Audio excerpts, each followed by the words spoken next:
Hey guys, welcome back to the channel. This is story about what if Jiraiya trains Naruto right from the moment he met him during the Chunin exams part 1. Before I start, please do support for more amazing content and comments for part 2. Do consider to subscribe my channel and share my video to your friends and check out the description as well. Let's start the video. Darkness was all he saw. It was a consuming darkness without the faintest hint of light. He tried to make sense of where he was but couldn't place it. Even time seemed to be consumed by the endless darkness. He tried to move his hands but found them useless. He tried to walk but found that there was no floor beneath him. A small flash of red illuminated the darkness. He turned to the light and tried to get closer to it. No sense in staying in the darkness, he thought. He found himself floating towards the light, and as he got closer he started making out other colors. First he found that the light was in fact a circle. Secondly, he found that the red orb had a black slit on the center. Naruto, a voice growled. Suddenly light filled the darkness, and the figure of a giant fox filled his sight. Naruto tried to run away but found that he couldn't move. Many thoughts raced through his head, but a single one made itself more apparent. Why was the fox out of its cage? Naruto, a new voice whimpered. The blonde turned to the source of the voice and was met with a pink-haired girl's bloody figure. She was cut in half. Her once silky pink hair was now painted crimson with blood, and her piercing green eyes were now dull and lifeless. Sakura! Naruto yelled in despair. He tried to go and aid the girl, but before he could try to move, the fox's giant paw crashed into the girl. Do you see how useless you are now? Can you finally feel the weakness that you think is strength? The fox said in amusement. Now I will show you true despair. The surroundings changed to that of a grassy plain stained with blood. Corpses could be seen everywhere. One of a black-haired teen with a bloody blue shirt, a masked man with silver hair, an old man with deep red robes that had been once white, and finally one of his first friend and teacher, Iruka. Naruto lost all air at that moment, and he couldn't help but gag at what he was seeing. Tears flowed freely from his eyes, and for the first time in years he sobbed. Pitiful human, you have seen nothing yet, the fox growled before appearing in the field and engulfing everything with fire. Naruto woke up with a start. Fresh tears rolled down his cheeks as he tried to make sense of what exactly was going on. He ran a hand through his hair and found that he was covered in sweat. He looked around and found himself on his room, laying safely on his bed. He glanced at a lone picture on his nightstand and sighed in relief. It was a picture of Team 7, where he formed his first bonds and gained a new respect for himself. When Naruto had been a kid, nobody would talk or acknowledge him. He had thought that it was because he had been initially sort of shy to talking to other kids, but when he dropped his shyness he found that he still couldn't make friends. It was at this point that he started to think that there was something wrong with him. If nobody wanted to be his friend, then it was because he was a freak amongst everyone. The third Hokage, his grandfather figure, had told him that he was just as normal as everyone else, and that people ignored him because of their own ignorance. When his Jinchuriki status got out, Naruto had really thought of himself as a demon and nothing else. It wasn't until Iruka declared otherwise that Naruto thought of himself as his own person. After this, he had been made a ninja of the leaf and put into Team 7. Naruto smiled at how things had changed. He now had irreplaceable friends and had actually gotten into the final rounds of the Chunin exams. Of course there had been trouble, but he and his team had managed to cope. His whole team had passed, but Sakura had been disqualified for having tied with Ino, a girl Naruto didn't really know much about except for her huge crush on Sasuke. Thinking back on the Chunin exams, Naruto couldn't help but think of Orochimaru. The man had completely trashed them without breaking a sweat and had marked Sasuke with the curse seal that messed with the teen's behavior. He had been unable to protect his friend, much like the time when Haku, a boy he met on his first mission, had killed Sasuke.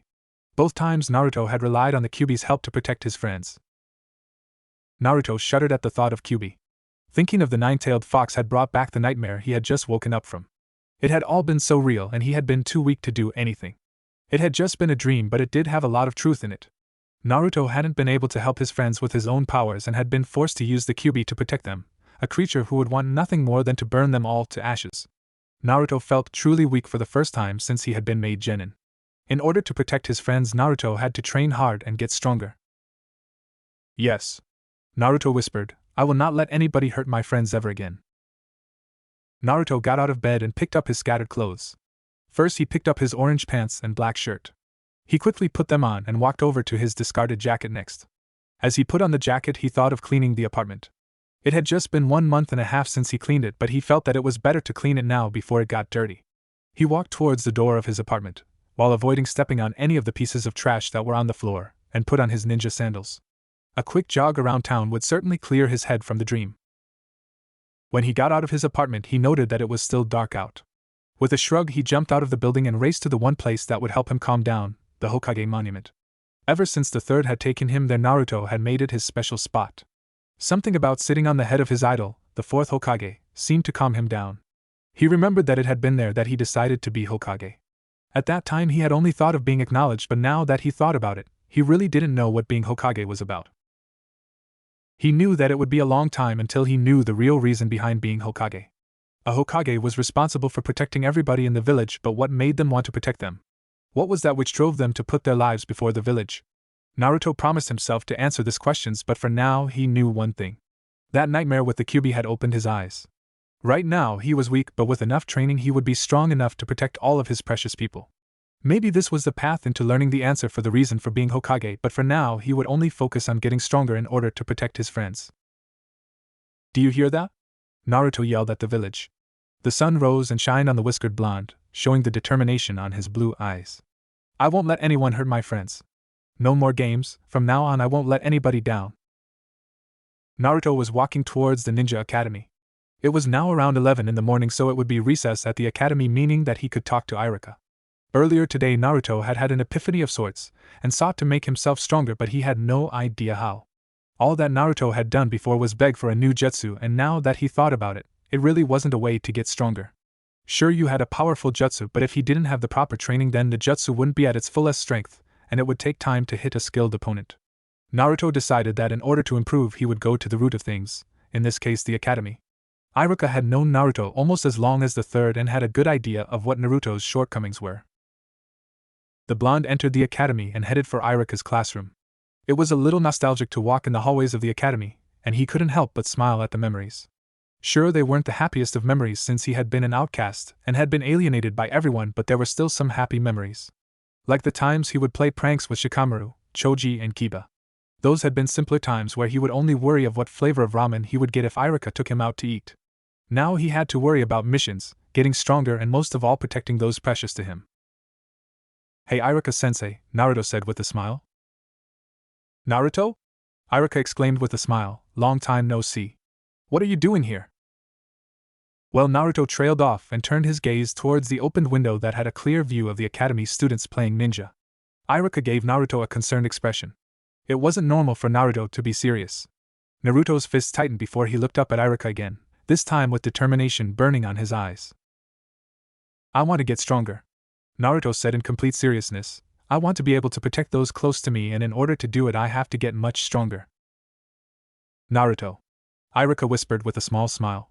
He was proud that his former student had found a drive to get stronger. Many ninjas had different drives, some had revenge, need to be recognized, and some did it for honor. So I wanted to ask you about what you think I should improve on. Naruto looked at Iruka with nothing but seriousness written on his face. I know that you haven't been my sensei for a long time, but I want to know what my weaknesses were when I was here.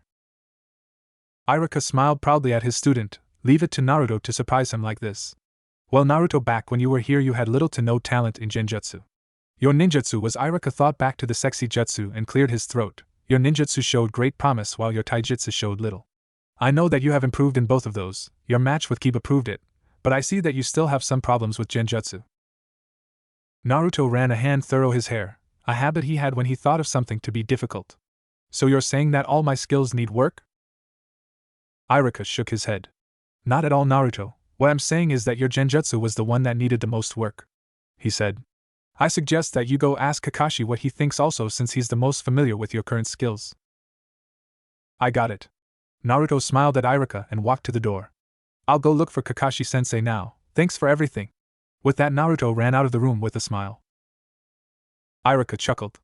That Naruto, he never ceases to surprise me. Naruto was currently on Team 7's training grounds. He had been looking for Kakashi in several places but hadn't found him. He had first tried the bookstore that Kakashi visited frequently. Next he tried the Memorial Stone, but he hadn't been there either.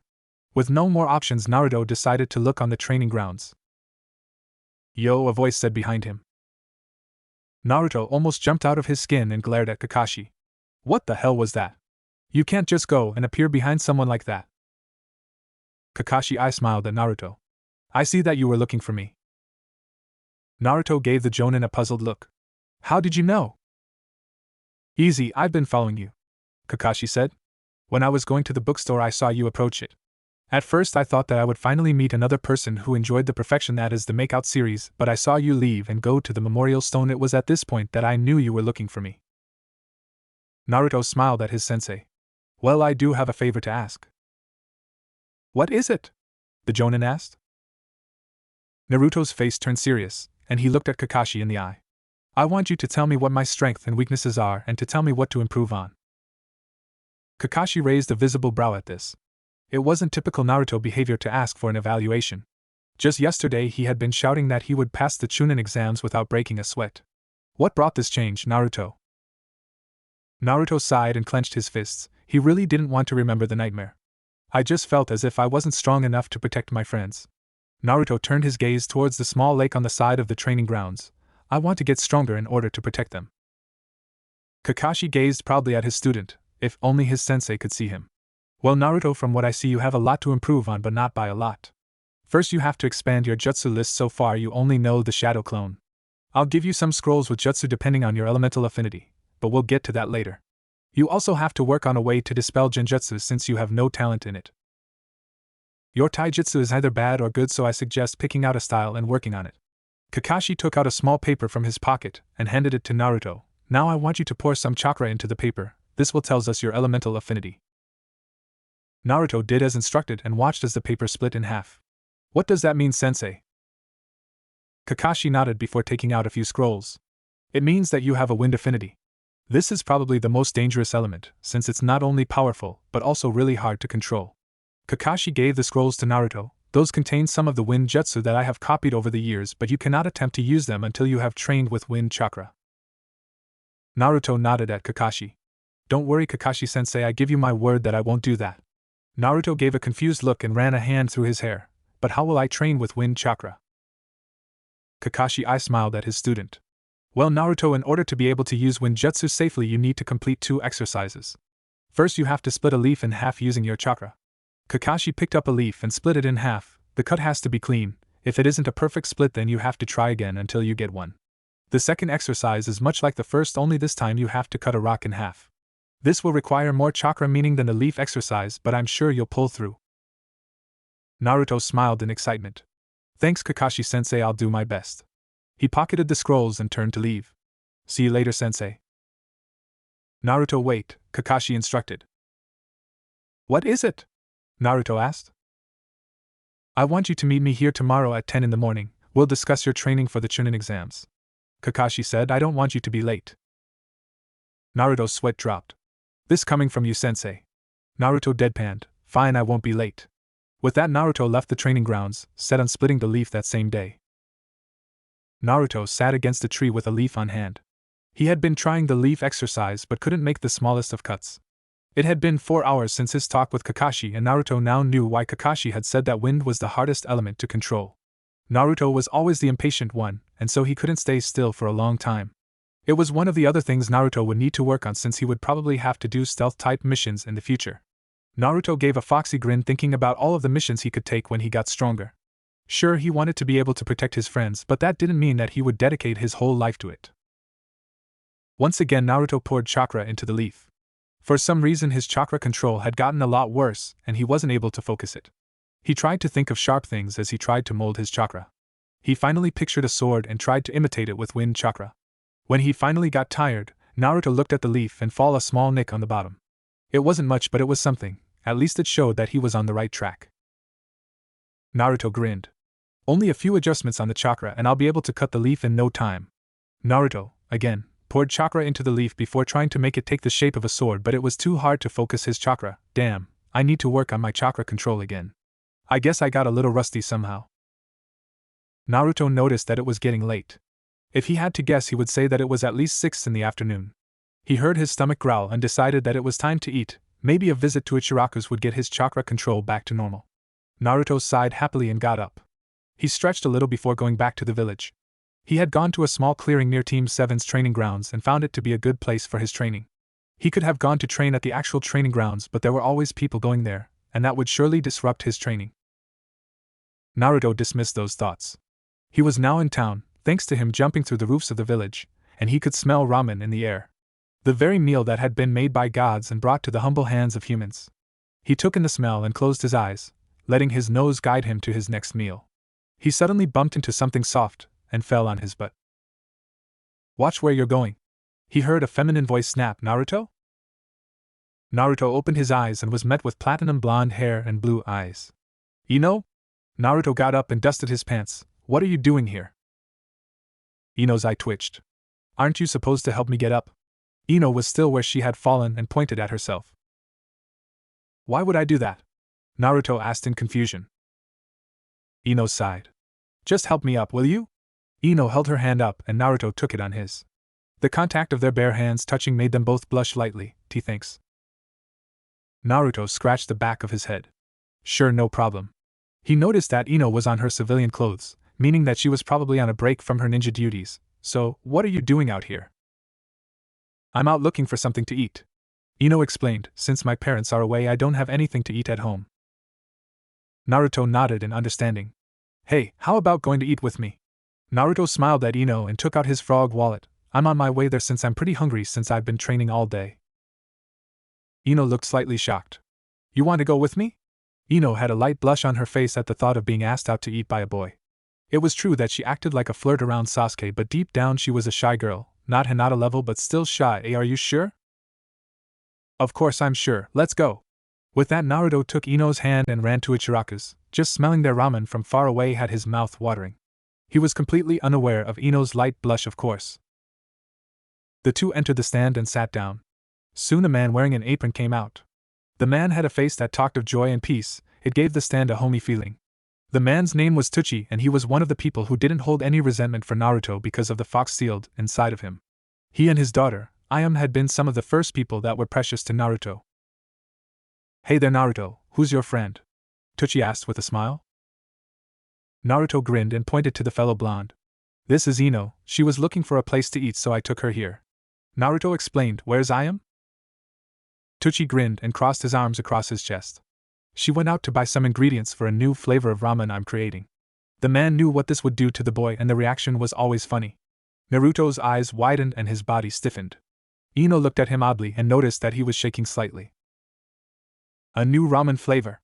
Naruto exclaimed with glee. "Are you looking for someone to give you their opinion?" Tucci chuckled and shook his head. "Thanks for volunteering, Naruto," Tucci said. "As always, the first two bowls will be on the house." "Alright," Naruto exclaimed in happiness.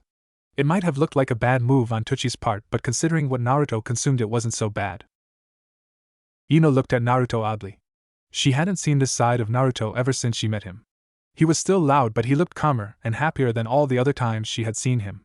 When she thought about it, she never got to know the blonde. When they were in the academy, she wasn't interested in getting to know him. Unlike the other kids, who treated Naruto like the plague, she treated him like she treated everyone else. It wasn't until Naruto beat Kiba, taking everyone by surprise, that she was interested in learning more of the blonde. "What will you two have?" Tucci asked with a smile. "I'll have miso ramen and keep them coming." Naruto smiled and turned to Ino. "What are you going to get?" Ino took a menu from the table and skimmed through it. "I'll have one bowl of chicken ramen." Ino put the menu back down and saw that Naruto was looking at her funny. "What's wrong?" Naruto eyed Ino oddly and looked her up and down. "Why are you getting only one bowl? You should get more than one." Naruto said. "The ramen here tastes so good that you have to have more than one." Ino frowned. "I'm not like you. I have to keep my figure and I can't go eating as many ramen bowls as I want." She crossed her arms and turned away from Naruto. "Why'd you get mad?" Naruto asked with an odd look. "It's not like you'll gain weight. We're ninja, we're always exercising. Why are you watching what you eat?"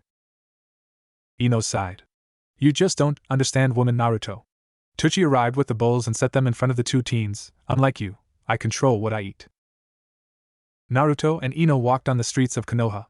They were on their way to Ino's house since she said it was what a gentleman was supposed to do. Naruto didn't really understand this but simply did as Ino instructed. The sun was setting and there were a few people walking on the streets. Ino noticed the looks they gave to Naruto but saw that he was blissfully unaware of them. They were the same looks parents would give Naruto when they went to pick up their kids. It was a look of fear mixed with resentment. She was pulled out of her thoughts when a hand was waved in front of her. "Inu, hey Ino, are you okay?" Naruto continued to wave his hand until Ino pushed it away. "So you are alive after all." Ino blushed in embarrassment. "What do you want?" Ino snapped with a tick mark. Naruto pointed at the houses on the street. Where's your house? You said that it was on this block, but you didn't say which one it was. He explained. Ino sighed. I don't know, Naruto, maybe it's the house that has a sign with my last name. Ino pointed at a house with a sign that read Yamanaka Flower Shop. Naruto pouted and crossed his arms. That's a lot of talk from someone who had 4 bowls of ramen. The air got cold, and Ino glared at Naruto. What was that? She hissed with a tightened fist. Naruto laughed nervously and scratched the back of his head. The two walked to the house and went in. Naruto looked at all the different flowers displayed on the shop. He had always been a little interested in gardening. He had a few plants on his apartment to prove it. He was first interested on them when he learned that some plants had different uses. Plants grew around Konoha, so it was no trouble for Naruto to pick wild ones and put them in a vase. The flowers being an awesome color orange was just icing on the cake. Ino looked at Naruto in confusion. What are you doing? She had seen Naruto staring at the flowers and was wondering what he was up to. Are you interested in flowers? Naruto smiled and shook his head. I own some plants, but I'm only a little interested in them, he explained. Ino looked at Naruto in wonder. The teen was full of surprises. She would have never thought that energetic Naruto would have the time to do something as calming as tend to flowers. Well, thanks for agreeing to go with me, Naruto said. You're actually the first person that has agreed to go with me other than Iruka-sensei. Ino smiled at the blonde. It was actually kind of fun, getting to know you, I mean. She found herself blushing lightly and scolded herself for being so shy deep down. Naruto returned the smile and walked over to Ino. I thought so too. We should go out again sometime, Naruto asked with a glint of hope on his eyes. If you don't want to, I'll understand. And no, it'll be fine, Ino responded. I'd like that. You're a really interesting person and I'd like to get to know you better. Naruto gave his foxy grin and put something on Ino's hand. I have to go. I'll see you later, Ino. With that, Naruto ran out of the store. Ino watched Naruto's retreating figure and smiled. He was certainly an interesting person who she wouldn't mind getting to know better. She felt like she could be her own self when she was with him, and knew that they would become good friends. The white rose on her hand was proof enough of that. The next day, Naruto was up by 8 in the morning. He took a shower, got dressed, ate a light breakfast, since he had a little money left from the Zabuza mission. Naruto had put most of his money on what he called his I'm out of ramen money. He didn't care much about material possessions, and so it was rare of him to use money buying material things. He would only use the money for food and bills.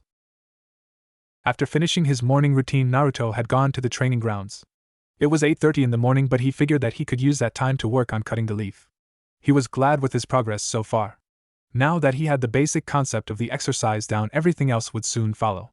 The only thing that made it harder to cut the leaf was his terrible chakra control. He guessed that it had gone down due to natural causes, but would ask Kakashi about it later since he still had other things to worry about. For one, he didn't know where he would get a new taijutsu style. He couldn't ask just anyone since most were already training their own students. It was at times like this that Naruto wished Kakashi had guy's enthusiasm. Naruto pictured Kakashi wearing a green jumpsuit and striking a nice guy pose for just 1 second and instantly knew that Kakashi was okay the way he was. When Naruto got to the training ground, he began to work on the leaf. He wished there was a way to make the training go faster, but knew that he was also training on controlling his emotions. He had read about meditating once before during his academy days. Meditation was a way for a ninja to get to know their own bodies chakra-wise. Naruto thought about doing this some other time since he didn't have the time to meditate at the moment. Kakashi would arrive soon. Good to see you're already here, Naruto, came the voice of Kakashi.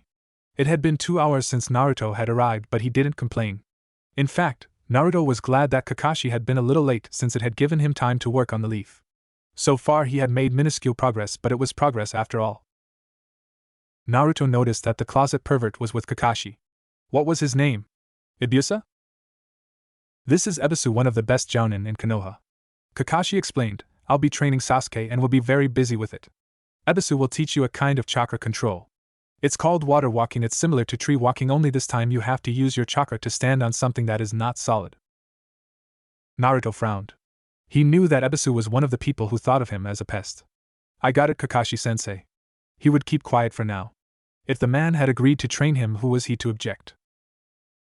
Kakashi smiled before disappearing in a cloud of smoke, leaving Naruto and Ebisu alone.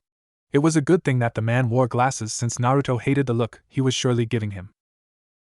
Let us go now, Naruto. I'll show you to our place of training. With that, the man leapt away with Naruto trailing behind him. Naruto noticed that the man was going a little too fast but didn't voice his opinion. Complaining didn't get him anywhere on the past and wouldn't get him anywhere now. They arrived to a local hot springs. For some reason the place always had customers, though the climate at the Konoha was mild. They would close whenever it got too cold, but it almost never happened. They lived a few hours away from a desert, for crying out loud. This is why Naruto was eyeing Ebisu in confusion. He had no idea why they would train in a hot springs and was beginning to think that the man wouldn't train him. Ebisu cleared his throat. Okay Naruto, do you see that hot spring there? The man pointed to a lone hot spring before proceeding. You will train on your water walking there. Naruto walked to the hot spring and looked confused. What's so special about this hot spring? Ebisu chuckled. Let's just say that it will motivate you to do your best. Naruto shrugged and stood on the edge of the hot spring. He gathered chakra on his feet and stepped on the water. His feet sunk a little, but it was okay otherwise. It wasn't until he put his other foot on the spring that he sunk. The moment his skin touched the water, Naruto jumped out with a yell and glared at Ebisu. What the hell was that? That thing is boiling, Naruto exclaimed with a frown. It is necessary for your training, Naruto. Now get to it again, Ebisu exclaimed in a commanding tone. Naruto scowled and continued to try to do the exercise. After 3 more failed tries, Naruto ran a hand through his hair and growled. This exercise was really annoying and the boiling water didn't make it any better. He suddenly heard the sound of giggling and turned towards the sound. The giggling came from an old man peeking through a small hole at the woman's hot springs. Naruto frowned. Here he was training to the bone while some old man was spying on woman. He saw that Ebisu, ever the gentleman, was stomping towards the man with a frown. Excuse me sir, but what are you doing? Ebisu asked with a frown. The man turned away from the small hole he had made on the wall and frowned at Ebisu. I'm doing my research now, be a sport and leave. The man turned to the hole again and began to write furiously on a small notepad he had taken out of his coat. Ebisu tried to move the man away, but the man proved to be too quick and sidestepped. Before anybody knew what happened, the man made a giant frog appear right on top of Ebisu. The poor man was knocked unconscious on the spot. Naruto stared at the white-haired man in awe. Who are you? The man turned to Naruto and smiled. He jumped on top of the toad, both of them ignoring the groan coming from Ebisu, and struck a pose. I am the great Jiraiya of the Sannin. Naruto didn't know what to do. He had just met a legendary ninja that was said to rival the Hokage in terms of strength. Yet the man had been spying on women when they were bathing and had knocked out his teacher for the Chunin exam finals. The little dance Jiraiya did when announcing his name hadn't made things any better, and Naruto presumed that the man thought of himself as cool. Why did you knock out my teacher?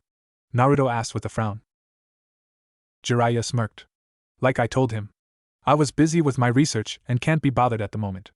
The Sannin smiled and held up his notebook. This notebook holds the first notes for my new Makeout Paradise. Naruto narrowed his eyes. He had heard the name of that book before, but where? A sudden image of a giggling Kakashi entered his thoughts. You're the one who writes the book Kakashi-sensei reads, right? So you know a fan? Jiraiya asked with a smile. I can't say I'm surprised since my books are known all throughout the nations. Naruto frowned. You're nothing but a lowly pervert, aren't you? The blonde's frown turned into a grin. I know how to deal with guys like you. As if you could do anything against me, Jiraiya boasted. Sexy jutsu. With a puff of smoke, Naruto transformed into a naked and older female version of himself. Jiraiya's jaw hit the floor before fainting with a massive nosebleed. Naruto grinned. Serves the perv right. The teen walked over to Ebisu's fallen form before sighing. I guess water walking is postponed for now. I might as well go work on the leaf so I can start with my new jutsus. With that, Naruto left the hot springs in order to go train. Naruto arrived at the clearing he had been using to train lately. The sun was high in the sky, meaning that it was around noon. The teen took a fallen leaf from the floor and sat against a tree. He had been thinking of trying to meditate while attempting to cut the leaf. If successful, then it would kill 2 birds with 1 stone, and he could go on to train in other things he needed to improve. Naruto frowned. All he had done was try to cut the leaf, but he still needed to train his taijutsu and find a way to counter genjutsu, not to mention that it would probably take him a while to learn the jutsu Kakashi had left him. The blonde sighed and ran a hand through his hair. He needed to improve a lot but had little time left for the Chunin exams. Maybe he should ask someone else to help him train. He suspected that Ebisu wouldn't train him seriously because of the fox. The blonde shook his head in order to clear his head. Now was not the time to be thinking about how hard it would be to improve, now was the time to train. With a confident grin, Naruto tried to cut the leaf once again. No matter how long it would take him to get strong, he would never quit. Jiraiya watched the blonde with a grin. The kid could have been enjoying a day with his friends but instead chose to train. Contrary to popular belief, Jiraiya knew a good ninja when he saw one. Just by looking at the kid, he was reminded of his younger self. The kid would get far, but he could get farther with the aid of a Sannin, and Jiraiya was the one for the job. Naruto sighed as he ran a hand through his sweaty head. It had been a few hours since he started to attempt the leaf exercise once again, and he was growing impatient. It was actually an improvement for Naruto to have stayed still so long, but his short temper combined with the hot air hitting his skin were about to set off the teen. In his hands the leaf was still gripped tightly with only a very small improvement. The blonde finally growled and took his hands away from the leaf. He checked his work, and saw that he had cut a visible amount of the leaf this time. He managed to smile a little at the small show of improvement. At least he was on the right track. "Looks like you're having some problems with the leaf exercise," came the voice of Jiraiya. Naruto turned towards the voice and saw Jiraiya walking towards him. "Oh great, you found me." The blonde sighed. "What do you want, perv?" Jiraiya smiled coyly. "Now that's no way to talk to someone who's willing to help you, is it?" The Sannin smirked at Naruto's confused look. "Let's just say that I have a way to help you with your terrible chakra control." Naruto frowned. "My chakra control is not terrible." The blonde crossed his arms. "Whatever gave you that idea?" "I've been watching you try to cut the leaf for a while now, so don't try to lie to me," Jiraiya said with an amused grin. "So how about I help you?" "How will you do that?" Naruto asked. "Easy, I just need you to take off your shirt," Jiraiya explained. The Sannin saw Naruto give him a shocked look and scowled. "Don't get any funny ideas, kid. I only like beautiful women." Naruto gave Jiraiya another look before taking off his jacket and shirt. He instantly felt some of the terrible heat leave his body, and he wondered why he hadn't taken off his jacket before. The blonde gave Jiraiya an odd look.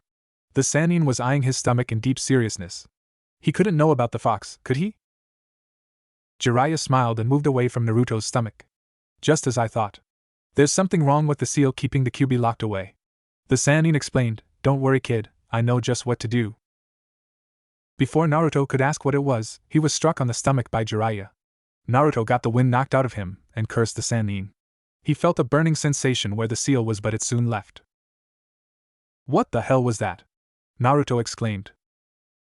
The Sannin smirked. "Just try to cut the leaf again, and everything will be explained." Naruto frowned but followed Jiraiya's orders. He put a leaf on his hands and started to pour and mold chakra. On his other training sessions, he found that molding the chakra into a kind of blade worked the best. The blonde did just that, and kept on focusing on his task. "Let's see how you did," Jiraiya commanded. The teen took his hands away from the leaf and got a big smile on his face. No longer was there only a small part of the leaf sliced, now about 1/4 of the leaf had been cut. The blonde couldn't believe that Jiraiya had actually known how to help him. Naruto turned to the Sannin with a smile. "Thanks a lot, pervy sage." "What did you call me?" Jiraiya exclaimed. The blonde smirked. "I called you pervy sage, it kind of suits you." Jiraiya crossed his arms and frowned. "Well, I guess that I won't take you as my apprentice after all." The Sannin watched Naruto's shocked expression in amusement. He turned to leave and waited for Naruto to try to stop him. "I'll be on my way then." Naruto tried to think of something to do, and quickly got an idea. "Sexy jutsu." Jiraiya turned around at the mention of the jutsu and got a perverted grin on his face. "Please train me, Jiraiya-sensei." "Of course I'll train you," Jiraiya exclaimed. Naruto smirked and dropped the transformation. Jiraiya snapped out of his daze and frowned at the influence that jutsu had over him. Naruto, on the other hand, was smiling in joy and excitement at having a Sannin train him. This way he would be able to protect his friends in no time. Jiraiya sighed. "Okay, kid, you got me." He crossed his arms and faced Naruto with seriousness on his face. "Now let's talk about your training. What are you working on as of right now?" Naruto put on a look of thought. "Well, I've been working on my wind chakra control, but I also need to work on my taijutsu and gain a way to counter genjutsu. But the wind chakra training has been taking up all of my time." Jiraiya nodded in understanding. "How many jutsu do you know?" Naruto laughed nervously and scratched the back of his head. "Well, I know how to do shadow clones, but that's about it." The Sannin raised a brow at this. He had no idea that a kid could actually use shadow clones. Even though he was the Kyuubi Jinchuriki, it was an amazing feat. It was actually a good thing that Naruto knew how to use shadow clones, since it would give him more time to train the kid in different subjects. "Do you know the true use of the shadow clones?" Jiraiya asked. At seeing Naruto's confused look, he continued, "You see, shadow clones were made for spying purposes. They are not only solid but they are able to transfer their experiences to the user.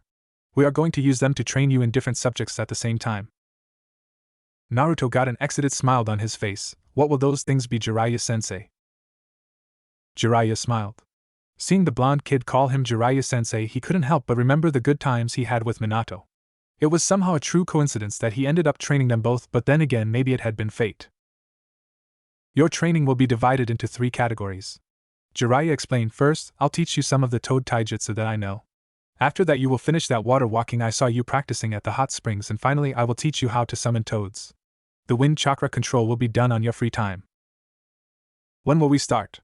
Naruto asked with an excited smile. "The training will start tomorrow at 8 in the morning.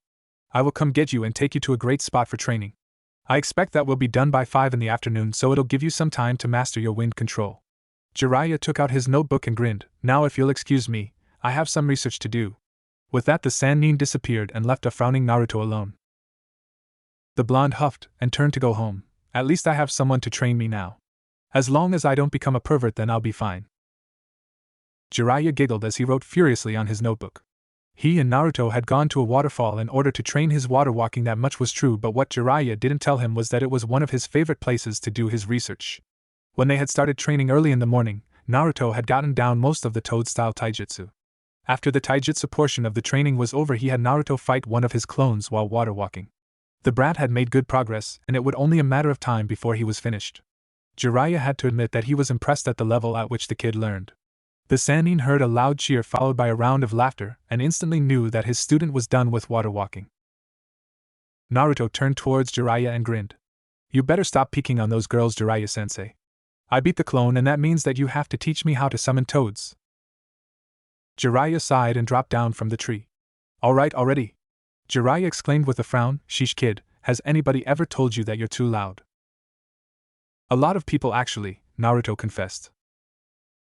"As long as you know that," Jiraiya said with an annoyed expression as he took off the scroll he carried on his lower back. The Sannin opened the large scroll and Naruto could see that there were 2 names written in blood. "I need you to sign this using your blood. It's the first step in using the summoning jutsu." Naruto smiled in excitement. "No problem, pervy sage." The blonde bit his thumb and drew blood. He began to write his name next to the one that read Minato Namikaze. "All done."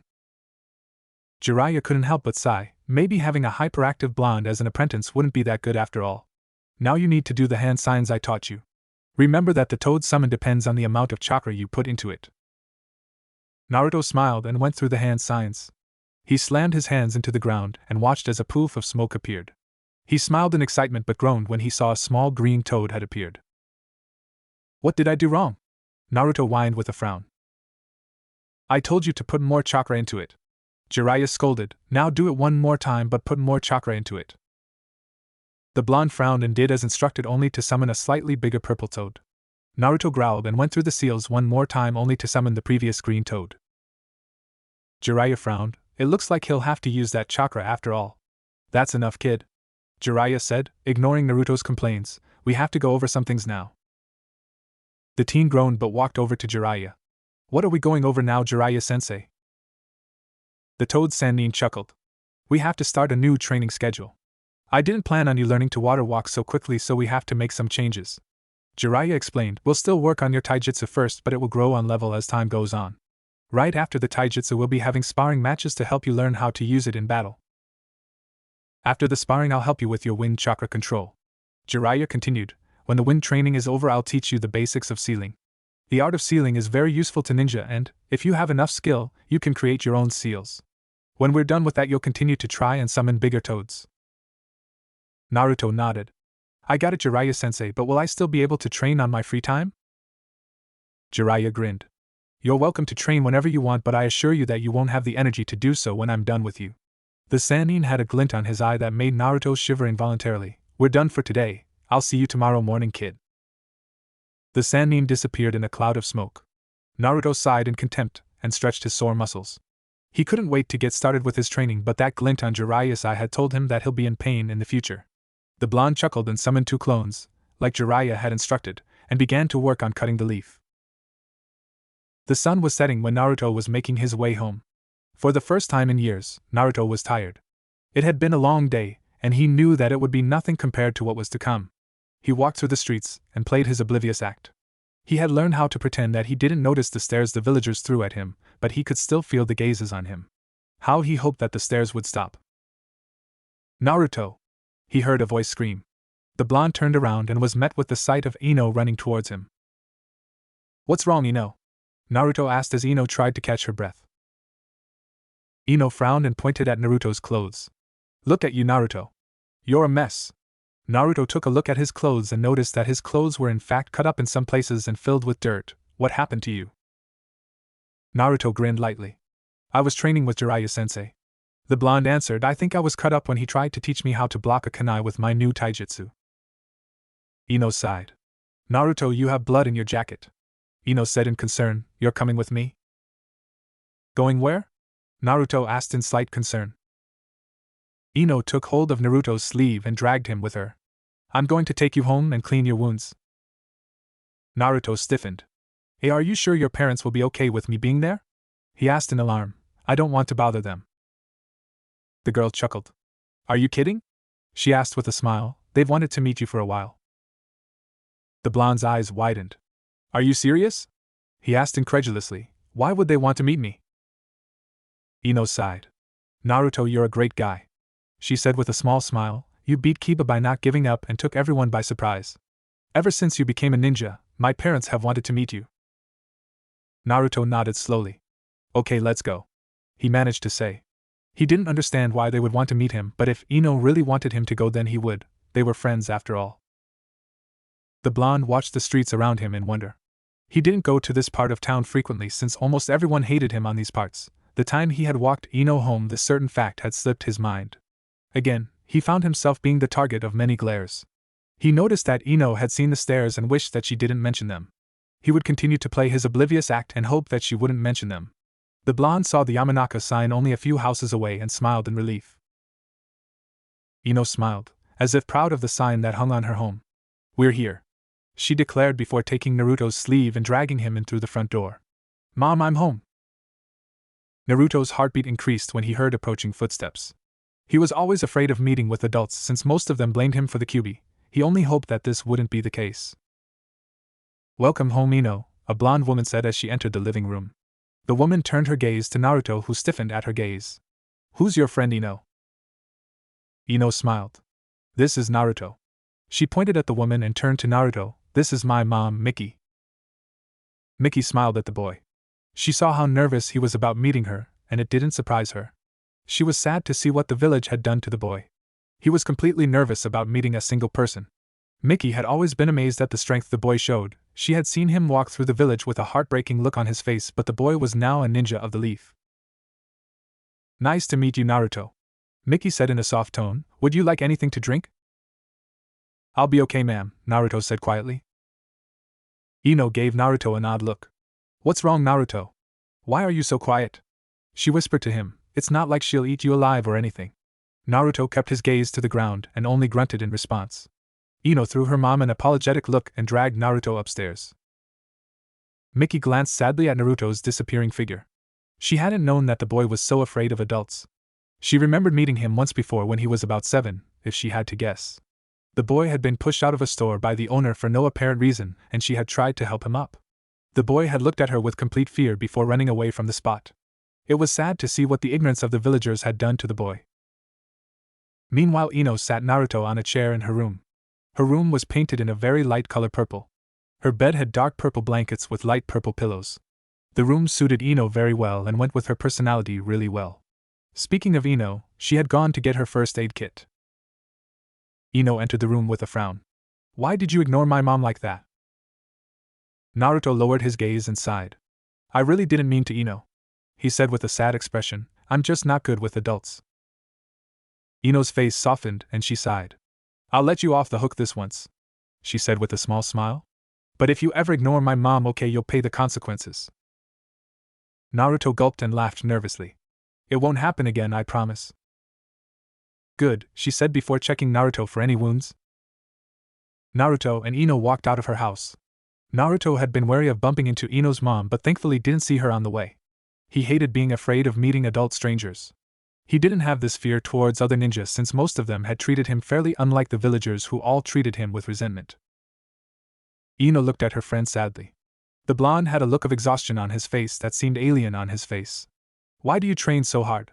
she asked. "I know you want to be a Chunin, but isn't this a bit too much?" Naruto gave a small smile and shook his head. "I'm not training to be promoted," he began. "I'm training so I can protect my precious people. I've been unable to help my friends with my own power and want to change that.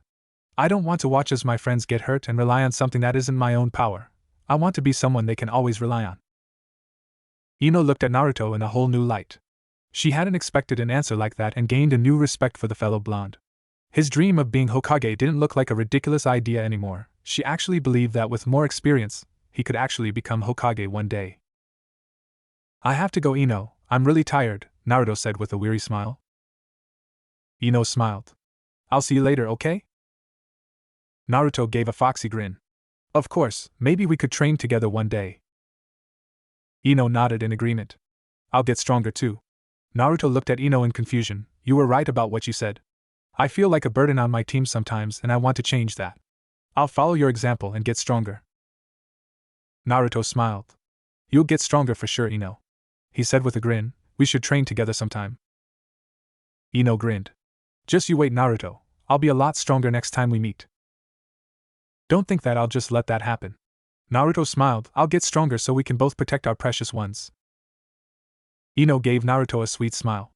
"Now go get some rest or you won't be able to train tomorrow." Naruto chuckled in response and left the store with a single wave. I knew he would be a good friend. Inoichi stretched as soon as he entered his home. It was past midnight, and he had had an annoying mission. He was supposed to travel to a nearby village and stop a small gang of thugs who apparently had some information on Orochimaru. It turned out that the thugs had said that they knew Orochimaru in order to gain recognition. He smiled as he made his way to his room. It was always nice to come home to a loving family after a long mission. When he entered his room, he was surprised to see Miki awake. She usually fell asleep right after Ino, so it was strange of her to stay up this late. "Is anything wrong, Miki?" Inoichi asked as he took off his ninja sandals. Miki smiled and shook her head. "I just haven't been able to sleep," she admitted. "You know, Ino brought a boy home today." Inoichi instantly perched up at the mention of her daughter and a boy. "Who was it?" "It was Naruto," Miki said. Inoichi raised a brow at this. "I thought that she didn't know him that well?" Miki smiled. "Apparently she does," she said with a yawn. "He's a good influence on her. She was talking about taking her training seriously when he left." Inoichi looked taken back before smiling. "Did she now?" he asked with pride on his voice. "I'm glad she'll take it seriously. She has a lot of potential, and I know she'll surpass me one day." Miki got a sad look on her face and looked down. "You were right about Naruto?" she said. Inoichi looked at her with a look of confusion. "He's completely afraid of meeting with adults. It was sad to see how he reacted when he saw me. He looked so afraid." Inoichi smiled sadly and laid in bed with his wife. "It'll be fine, don't worry," he said to his wife. "He has Ino now. I'm sure she'll get rid of his fear of stranger. It might be hard since I suspect it's a trauma, but she'll get it done." Miki smiled. "I believe she will, and maybe he'll help Ino with her own problems." With that, the two fell asleep, hoping that Ino could fix the mistakes the village had made. The next day, Naruto woke up with a smile. Today would begin his real training, and he would take the first step into his sword of promise with Ino. When he thought about it, it was a little strange to have become good friends with Ino in such a short time. It helped that they had a lot in common, and he wondered why they hadn't spoken more in the past. He pushed those thoughts away and prepared for training. He put on some clean clothes, ate a light breakfast, and walked out the door with a smile. He had made a good friend in Ino, and he would show her that he could become a lot stronger. It had been 1 week since Naruto's training with Jiraiya had started. The blonde had improved by leaps and bounds and didn't appear to be slowing down. Jiraiya was proud of his student, even though he wouldn't be telling him anytime soon, and knew that he would be the only one capable of surpassing the fourth. If it weren't for the boy's fear of using the Kyuubi's chakra, then he would easily be high Chunin level. Jiraiya had hinted that he wanted Naruto to use the fox's chakra, but Naruto would refuse. Naruto had improved on what he had said were his weaknesses. The boy had easily grasped the toad-style taijutsu. It had been difficult at first, since Naruto would always rush into the attacks, but Jiraiya had drilled that out of him. The blonde was on his way to mastering the taijutsu, but, again, would have been a lot better mixed with the Kyuubi's chakra. It was a shame for Naruto to ignore something that would give him a great advantage over any other ninja. The blonde had mastered the 2 wind chakra control exercises already. Naruto had already attempted to use the jutsu Kakashi had given him, but had some difficulty performing them. Sometimes the jutsu wouldn't have enough power behind them, while other times Naruto would put too much chakra behind the jutsu, making the attack too hard to control. The boy was making some progress but would need help on his wind jutsu. Naruto had also improved on his sealing. It had been hard to make the boy pay attention when they started, but when he got the basics down, he began to soak everything up like a sponge. The blonde could now use his own seals for basic stuff like packing things into scrolls, making paper bombs, and making restriction seals. It would take a while for Naruto to learn advanced sealing, and Jiraiya had a feeling that this would be difficult for Naruto to learn. The only thing that the boy still struggled in was summoning. He had continued to summon weak toads and had even summoned a tadpole once. Jiraiya knew that in order to get his student to master summoning, he would need to get the boy to use the fox's chakra.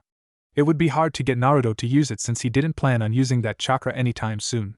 The Sannin would have to trick Naruto into using it, but knew that Minato wouldn't approve if he still lived. Jiraiya sighed as he thought about what the boy still needed to learn.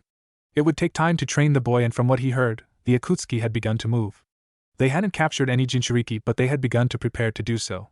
Jiraiya would need to train the boy in order to make him strong enough to protect himself. This would require his full attention, but he couldn't stay in the same place for too long. This meant that he had to take the boy on a long training trip. The sound of giggling was heard and Jiraiya smiled. He would push his thoughts aside for now. Right now there was potential research material waiting for him.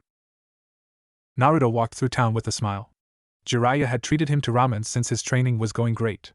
The Sannin had asked if he liked any girl and, though skeptical at first, Naruto admitted to having a crush on Sakura.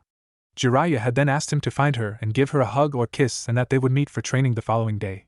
Naruto had been flabbergasted but agreed to give her a hug when Jiraiya said that it was part of his training.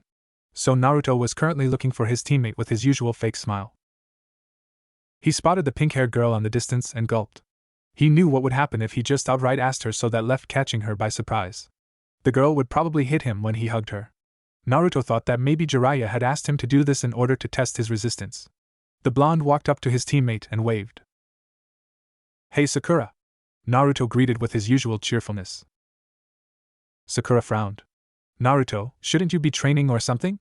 You're up against Neji after all," she said. "He is a genius like Sasuke, so he'll be hard to beat."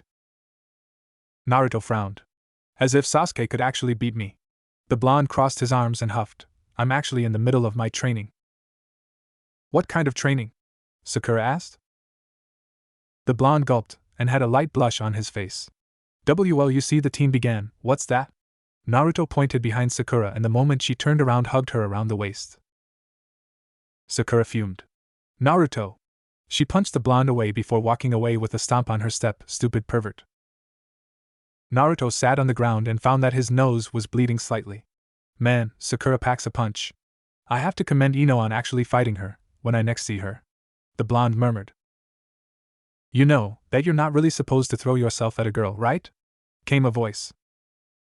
Naruto looked up and found himself in front of Ino. "Hey Ino," he said with a smile, "what are you doing here?" Ino sighed. "I just came back from my training with Asuma-sensei," she explained, "but that doesn't matter right now. You're bleeding, Naruto." The blonde shook his head. "I'm okay, don't worry." He stood up and smiled. "A bloody nose is not too bad." The kunoichi frowned and crossed her arms. Naruto knew that look and sighed. "You know where we're going already, right?" Ino asked. Naruto nodded in understanding. "Let's go." Naruto followed Ino with a pout. Ino would take him to her house again and look at his wounds. They had been spending more time together since their semi-promise, and had come to know each other a lot better. Whenever Ino would see Naruto in bad condition after training, she would take him to her house and fix him up, though Naruto still avoided bumping into her mom. The two blondes had been keeping up with each other's improvements. Naruto was happy to know that Ino had actually taken his words to heart, and had improved on her skills. Ino had learned that she had a water affinity, and had begun to learn how to control water with her chakra. Asuma had told Ino that she had good chakra control, and it would only be a few days until she mastered the water element. For that same reason he had gotten Kurenai to teach the girl some genjutsu, which she picked up rather easily. Her chakra capacity was still kind of low but had been improving as her stamina. The two would get together on their days off training and teach each other any new things they learned. Naruto had been teaching Ino how to control wind chakra while Ino, in turn, taught Naruto how to control water chakra. Though they hated to admit it, the two were doing completely horrible. It was true that a ninja could pick up a second nature, but that took a long time. The two blondes had made little progress but still tried whenever they got the chance. When the two finally got to Ino's home, they entered and made their way to Ino's room. Naruto had become quite familiar with the home since he was there constantly. Ino still told him to talk to her parents if he could, but he would be too nervous to do so. He wanted to make Ino happy, since she was a good friend, but his past experiences with adults made him keep his distance from them. "Sit down while I get the first aid kit," Ino said with a sigh. Naruto was a good friend, but Ino was mad at his inability to stay safe. Though she had to admit that she actually enjoyed healing his wounds since it made her feel needed, and she was glad to help Naruto get better.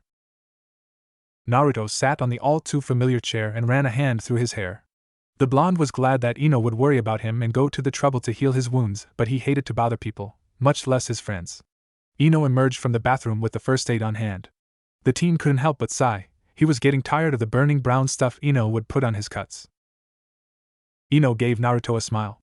"Don't worry, I'll get you cleaned up in no time," she exclaimed cheerfully. Naruto smiled back. Even if the stuff Ino would put on him burned like hell, he was glad to see her smile. Ino had become one of Naruto's most important people, and he would do anything to see her happy. "Thanks, Ino," he said with a smile. "Don't mention it," she replied happily. With that, Ino began to work on the area around Naruto's nose.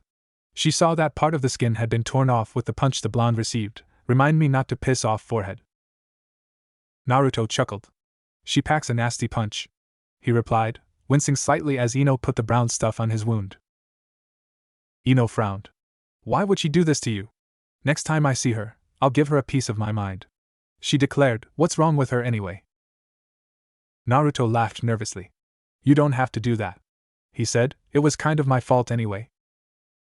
Ino sighed. "Okay, I'll drop it, but if she ever hurts you again, I'll knock some sense into her." She finished working on Naruto's wound and patted him on the head. "All done." Naruto pouted and crossed his arms. "Don't treat me like a baby." Ino giggled and shook her head. "You're really something, Naruto." She smiled and held out her hand. "All done, you may leave now." Naruto smiled and took Ino's hand. "That's so nice of you," he joked. "I really do need to get back to my training." Ino helped Naruto up and the two began to walk out of the house. Ino looked confused. "I thought that you were done with your training with Jiraiya by this time of day." The orange-clad ninja smiled. "I am done training with him for today, but I have to do some training of my own," he explained. "I'm having trouble with my wind jutsus and have to practice." "You're already practicing your jutsus?" Ino asked in surprise. Naruto nodded with a grin. "Well, why don't you ask Asuma-sensei for help? He's a wind user after all." Naruto smiled in excitement. "What are we waiting for? Let's go see him." Ino sighed. "You're really loud sometimes, you know?" Despite herself, Ino smiled. "Fine, let's go see Asuma-sensei." With that, the two blondes left the home to meet with Asuma. Ino led Naruto to Team 10's training ground. It was very similar to Team 7's training ground, with the only difference being a small hill next to a rocky area. From the condition the rocky area was in, Naruto guessed that it was used for sparring or training. Asuma stood on the training ground with Shikamaru and Choji. He gave the two blondes an odd look before walking over to them. "What are you guys doing here? Your training is over for today, Ino," Asuma said with a look of slight confusion. Ino smiled. "We didn't come here for my own training, I already trained a lot," she explained. "We came here hoping that you could help Naruto with his own training." Asuma raised a brow. "Why would you need my help?" he asked Naruto. Ino elbowed Naruto's ribs as a sign to start talking. The blonde winced and glared at Ino. "Why'd you do that?" Ino returned the glare. "I'm signaling you to tell him why you need his help." Naruto frowned. "Well, you shouldn't have signaled me like that." He poked Ino on the side, making her yelp. "See, it hurts when you hit someone on the ribs." Ino blushed in anger. "Why'd you do that?" she exclaimed before elbowing him on the side again. Asuma watched the exchange in amusement. He was glad that his student had made a new friend, and from what he could see, they were quite close. The Jonin chuckled. "What do you need my help with, Naruto?" Naruto stopped poking Ino and turned to Asuma. "I'm having some trouble using my wind jutsus, and Ino said that you might be able to help." Asuma ran a hand through his beard.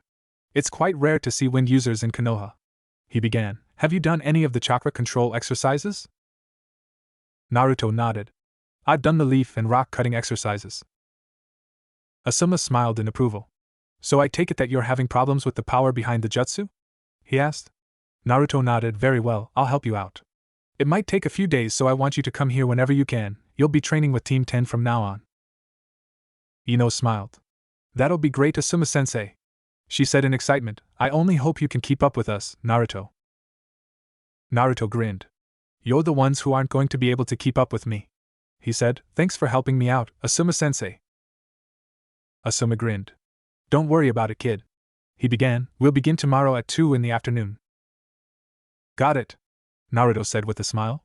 If he was able to master the jutsu, then his skills would have improved overall. He would have the strength to protect his friends in no time.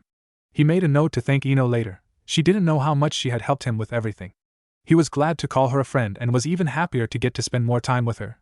He really looked forward to his training with Team 10. Naruto sat on the ground in front of Asuma. The Jonin had been explaining the concepts of wind chakra. Ino was sitting against a tree and watching the two train. Shikamaru and Choji had been given the rest of the day off and left the training grounds. Naruto learned that wind chakra came from his surroundings, not like other elements that came from within. What jutsu are you trying to learn? Asuma asked once he was done with his explanation. I've only tried 2 so far, Naruto informed. One is the spiraling wind ball and the other is the wind wave. Asuma nodded. Those have great use in battle, he said. They are easy to master once you get a hold of the basics. In order to use the spiraling wind ball, you need to keep molding the chakra after gathering it. As for the wind wave, what you need to do is create a smooth end instead of a sharp one, as you learned in your training.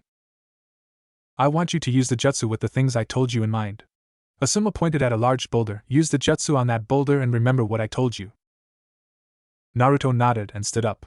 He stared at the boulder in complete seriousness and took a deep breath. He blew into his hand and began to mold the wind chakra. A ball of compressed air formed on his hand. It wavered slightly, but it was still passable. Wind style, spiraling wind ball, Naruto yelled as he ran at the boulder. The blonde slammed the ball into the rock, making the attack break apart pieces of the rock before unleashing the compressed wind in a small explosion. Naruto grinned when he saw the large hole on the boulder. This attack had been a lot better than any of the others he had done. Way to go, Naruto! Ino cheered with a smile. Asuma nodded in approval.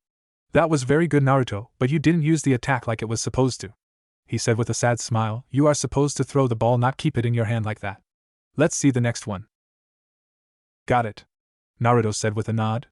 The blonde flashed through hand signs and began to gather wind chakra, wind style, wind wave. The teen swung his hand and a large wave of air shot towards the boulder. It hit with great impact and broke small pieces of the rock. That was great, Naruto, Asuma praised, taking to mind that wind wave is used to push people aside instead of hurting them. Naruto smiled. All he needed to do now was perfect his spiraling ball and start practicing his other 2 jutsu. Thanks for the help, Asuma-sensei. Don't mention it, Asuma replied. I'm sorry to say this, but I have to go. I promised I would be somewhere, and it's getting kind of late. I'll see you 2 tomorrow. The Jonin disappeared in a puff of smoke with a look of worry on his face. Will he be alright? Naruto asked Ino. Ino smiled. Don't worry about it, he's probably late for a date with Kurenai-sensei. She looked at Naruto's clothes and smirked. I have a surprise for all your hard work, Naruto. Really? Naruto asked in excitement. Yup, Ino said with a smirk. Just follow me. She smiled inwardly when she heard Naruto cheered. She had gotten to know the blonde and knew that he wouldn't be too happy with the surprise. What? Why are we here? Naruto exclaimed with a frown. Ino's surprise had turned out to be a clothes shop. Ino frowned. Look at the stuff you wear. She deadpanned. You need to get some clothes that make you look more serious. The blonde pouted. There's nothing wrong with my clothes, he said with his arms crossed. Besides, I'm not sure this store is for me. He really didn't want to get thrown out in front of Ino. That would only raise questions and he would be forced to tell her about the fox. The kunoichi smiled. Don't worry about it, Naruto, she said. I'm sure that you'll like this store. It opened a few months ago and has the best clothes from neighboring villages. Everything there, even the workers, are from other villages. Naruto's expression changed into a hopeful one. Are you sure everyone there are from different villages? He smiled when he saw Ino nod. This would mean that they might not know of his condition. Fine, let's go. Ino smiled and took hold of Naruto's sleeve before dragging him in. The inside of the shop was pretty spacious and had many people looking around. He noticed that some of them threw him dirty looks, but the workers simply kept to themselves. "Welcome," a female worker with long brown hair greeted. "Please call for me if you need help looking for certain clothing." Ino smiled. "We're looking for shinobi clothing." She pointed at Naruto. "It's for him, so could you show us to what would fit him?" The worker smiled at the two and got a weird look on her eye. It's always nice to see young couples shopping together. Naruto's and Ino's right eye twitched at the mention of the word couple. "Follow me, I'm sure we'll find something you'll like." The woman led them to an area with many pieces of clothing for shinobi. Some of them had metal plates, and some had many hidden compartments. Naruto's eyes immediately landed on a lone orange and black jacket. He instantly ran over to it and smiled excitedly. "Don't even think about it," Ino snapped. "We're here to get rid of the orange. Get some other colors." Naruto pouted and crossed his arms. "Fine," he said with a sigh, "I'll get something else." The worker giggled. "We have some selection over here," she said, gaining Ino's attention. "Please follow me." Ino followed the worker while Naruto stayed behind. The blonde had found some clothes that he actually liked and there was no orange on them. He hated the idea of not wearing any orange, but Ino would only lash out him again if he got something with the smallest tint of orange. Ino smiled in excitement. "This is perfect," she declared. Ino was holding a purple t-shirt and a pair of purple pants for Naruto. She thought of finding matching ninja sandals but noticed the absence of said blonde. Where did he go? "Here I am," came a loud voice. Ino turned around and gasped. Naruto was dressed in a new wardrobe, with no sign of orange. The blonde wore dark blue pants with a kunai hustler on his right thigh. He wore a pair of black ninja sandals and a pair of black fingerless gloves with small metal plates, like his teacher Jiraiya. He also wore a long-sleeved black shirt with a white spiral on its back. He had also changed his headband from blue to black. Ino thought that it was a much better and neat improvement. Ino gave Naruto an approving smile. "Not bad, Naruto," she said. "You actually look like a ninja now." Naruto frowned. "Clothes don't make the ninja," he stated. "I'm going to go pay. You can wait for me outside if you want."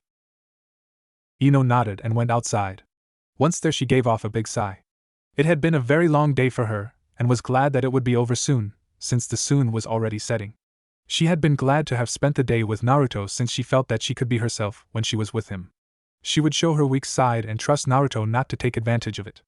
Ino was glad to have a friend whom she could trust this much. Naruto came out of the store with a sad look. Gamma had taken quite a blow today but would survive. The blonde hated to hurt his companion like that, and wouldn't it be doing it again any time soon. Ino smiled when she saw Naruto come out. "Ready to go?" she asked. Naruto nodded. "Do you need me to walk you home?" Ino gave a small smile and shook her head. "I'll be okay," she said. "I need some time alone anyway." Naruto gave Ino a genuine smile. "Thank you, Ino." "I just took you to a shop, it wasn't a big deal," Ino responded with a grin. Naruto shook his head. "No, thank you for everything." He gazed at her eyes and she couldn't help but blush. Her heartbeat rose due to the intensity of his gaze. "You've been really good to me. So, thank you for all you've done for me. I'll see you later." With a single wave, Naruto made his way home. Ino stood frozen on the spot. She had been completely thrown off by what Naruto had said. The girl smiled. That idiot had made it seem like he hadn't done anything for her. If only he knew how much he had done for her. He had made her take training seriously and had given her a reason to get stronger. She didn't want to be a burden on anyone and would get stronger to help others. "No," Ino began before smiling towards Naruto's retreating figure. "Thank you, Naruto." Naruto panted and frowned. No matter what he did, he still wasn't able to summon bigger toads. Like usual, he had gone to see Jiraiya at the waterfall where they would always train. Jiraiya had told him that his usual training would be postponed until he could summon bigger toads. The blonde could feel that he was running out of chakra and gritted his teeth. He was getting frustrated with his lack of improvement. "That's enough, kid," Jiraiya said with a serious look. "I'm going to take you to a place where you'll be able to master summoning." The blonde gave Jiraiya a confused look. If the Sannin really knew of a place like that, then why hadn't he taken him there earlier? It didn't make much sense, but considering that he was dealing with Jiraiya, it didn't have to. "Where is that place, Jiraiya-sensei?" The Sannin grinned. "Now where would be the fun in just telling you, kid?" He motioned for Naruto to follow as he left their training spot. As Jiraiya leapt through trees, he looked back to see Naruto trying to keep up with him. The Sannin sighed when he thought of shat he was about to do. He had no doubt that Minato would have never approved, but it was necessary for the well-being of Naruto. There were S-class ninja after him, and if he didn't learn to control the Ninetales, then he was doomed. The Sannin broke from his line of thought when he saw his destination on the distance. Jiraiya jumped down and landed on a small clearing. This is it, Naruto. Naruto looked around with a frown. What gives? There isn't anything special about this place. The blonde exclaimed. Jiraiya frowned. Be quiet. The Sannin exclaimed. Naruto instantly got quiet and looked at Jiraiya in confusion. I brought you here so you could stare death on the face. Naruto looked confused. What are you talking about, Jiraiya-sensei? The blonde asked. Jiraiya didn't say anything, only raised his hand and pushed him away. Before he knew what happened, Naruto was falling large and endless chasm. He didn't know what Jiraiya had been thinking but tried to hold on to something. He tried to stop his fall by grabbing onto the walls of the chasm but found that they were too slippery. The blonde was out of chakra from the constant usage of the summoning jutsu, meaning that he couldn't use any of his ninjutsu to help him. His vision started to blacken before he finally lost consciousness. Naruto woke up in a kind of sewer. There was ankle-deep water and not much light except for the brownish glow of the walls. The place looked vaguely familiar, but he couldn't place it. He looked around before hearing deep breathing and, most of all, warmth. The blonde walked towards the source of the warmth and found himself in front of a cage. What is this? He asked himself. He looked at the large cage in wonder before finally gazing at an advanced restriction seal. This must be. A large face made itself known from inside the cage. It had a large evil grin and piercing red eyes. Hello, Naruto. It growled. Naruto gaped. KQB. Naruto looked at the giant face of the fox in fear. It was the same face that had been on his dream. The same smile that had laughed as it killed all those precious to him.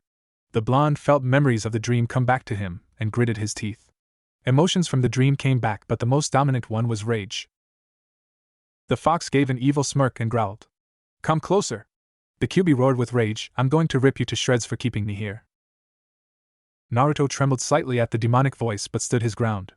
Shut up, you damned fox. The blonde growled. I need some of your chakra or I'm going to die. I'll kill you for your insolence, brat. The fox growled in a powerful voice. If I die, then you die with me. I'm sure you don't want that, Naruto said with a frown. The QB growled before breaking into an evil smirk. I will give you some of my chakra now, but I will kill you as soon as I get the chance. You and your puny village will tremble before my power. Red chakra leaked out of the cage and made its way to Naruto. The blonde grimaced when the chakra enveloped him. The chakra was foul and had nothing but raw power. Naruto's skin was boiling due to the intensity, and his insides felt as if they were on fire. The blonde felt darkness fill his vision, and the last thing he saw was the smirking face of the QB. Naruto regained consciousness and saw that he was still falling down the chasm. He felt the fox's chakra give him strength, and he bit his right thumb, drawing blood. The only thing that would save him would be summoning a large toad. The blonde ran through hand signs and focused most of his chakra on the summoning. Naruto's eyes widened when he formed a giant cloud of smoke and landed on something squishy. The blonde looked down and saw a giant red head with many warts. The large red toad stopped its fall by taking hold of both of the rocky walls with its arms and feet. Who summoned me? Naruto heard the giant toad exclaim. Where are you, Jiraiya? For summoning me in a place like this, I'll make you pay. Naruto smiled in excitement. He had summoned a giant toad. That meant that he had mastered summoning. I summoned you! The blonde yelled from the top of the toad's head before jumping to the toad's nose. My name is Naruto Uzumaki, and I'm the one who summoned you. The toad frowned. Quit joking. No kid should be able to summon me, the chief toad Gamabunta. The chief toad jumped out of the chasm and landed on a large clearing. Jiraiya. Where are you? The blonde frowned. I told you that I summoned you. He proceeded to glare at the toad. Why won't you believe me? The chief scowled. If you're so persistent, then I'll give you a test. The toad started. If you are able to stay on my head until sundown, then I'll let you become my henchman. Naruto grinned. Fine by me, Chief Toad. He ran to Gamabunta's head and prepared himself. I'll pass this test for sure. Gamabunta frowned at the last comment and, without warning, leapt from his place on the ground at a high speed. Naruto screamed as the toad jumped. It was difficult to stay in place because of how fast the toad was jumping. The blonde was trying to stabilize himself on the toad's head by using chakra on his feet. This proved hard because of all the wind against him and because the sheer speed of the toad prevented him from concentrating.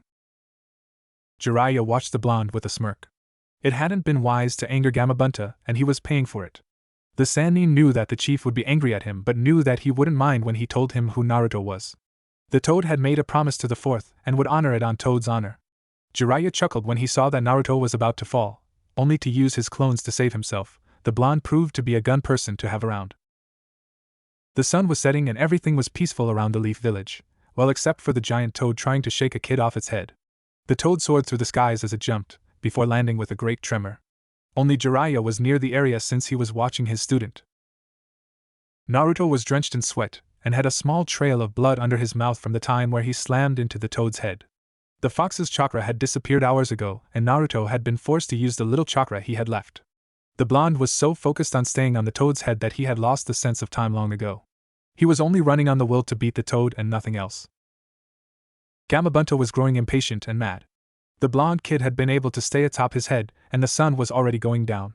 He had to give it to the kid, he had a respectful determination. The toad was already considering letting the boy summon toads, but he wouldn't let him pass his test. If the blonde passed, then that would mean that the toad had been beaten on a sort of bet, and he wouldn't have that.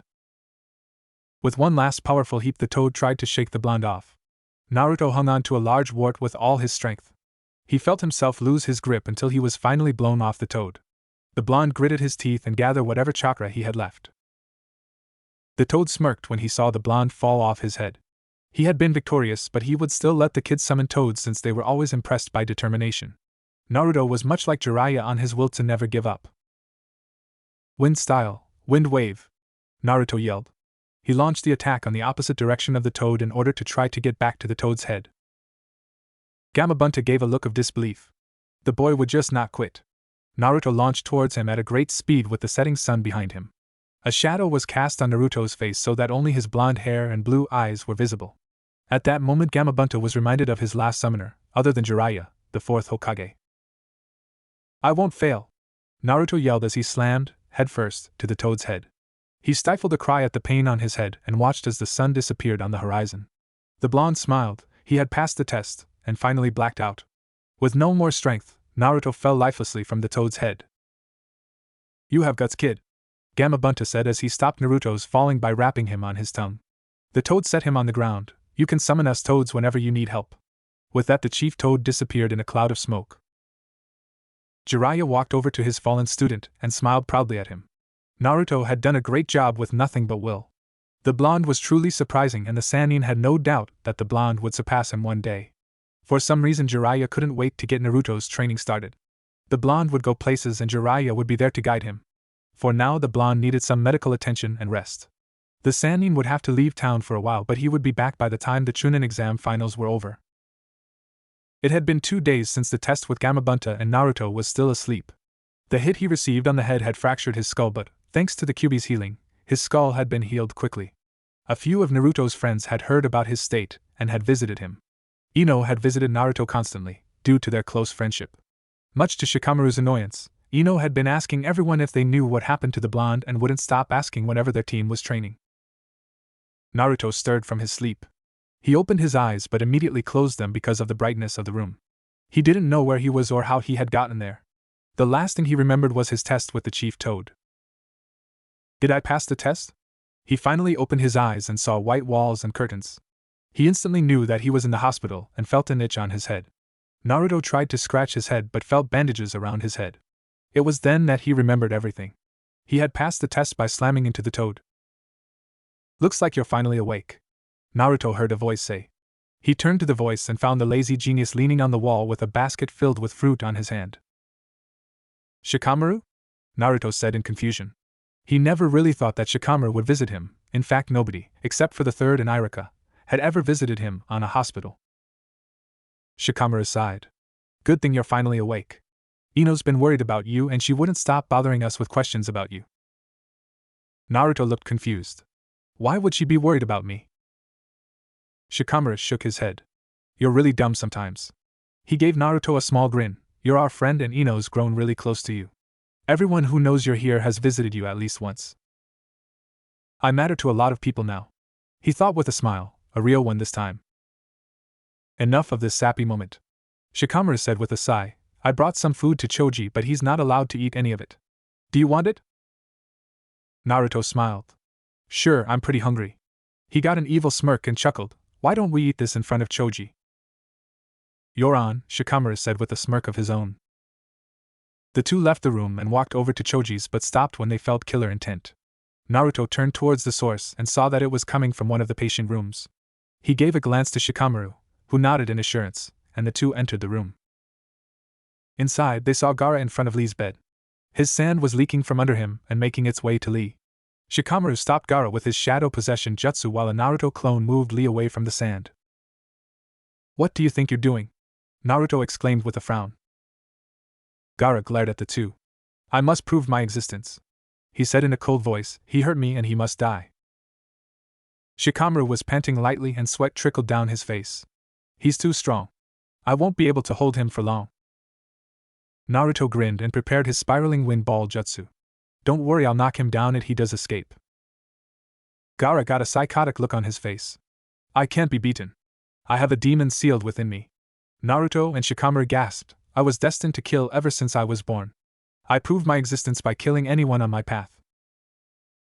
Naruto froze. He's just like I was. He has a demon inside of him too. Naruto's wind ball dispersed. What are you doing? Shikamaru asked with a frown.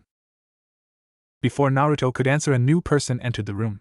That's enough, everyone, this is a hospital, Guy said with a frown. He took Lee from the clone and laid him on the bed. Lee needs rest, so you shouldn't fight here. I will kill him later, Gaara said as he walked out the door. Naruto and Shikamaru left the room soon after.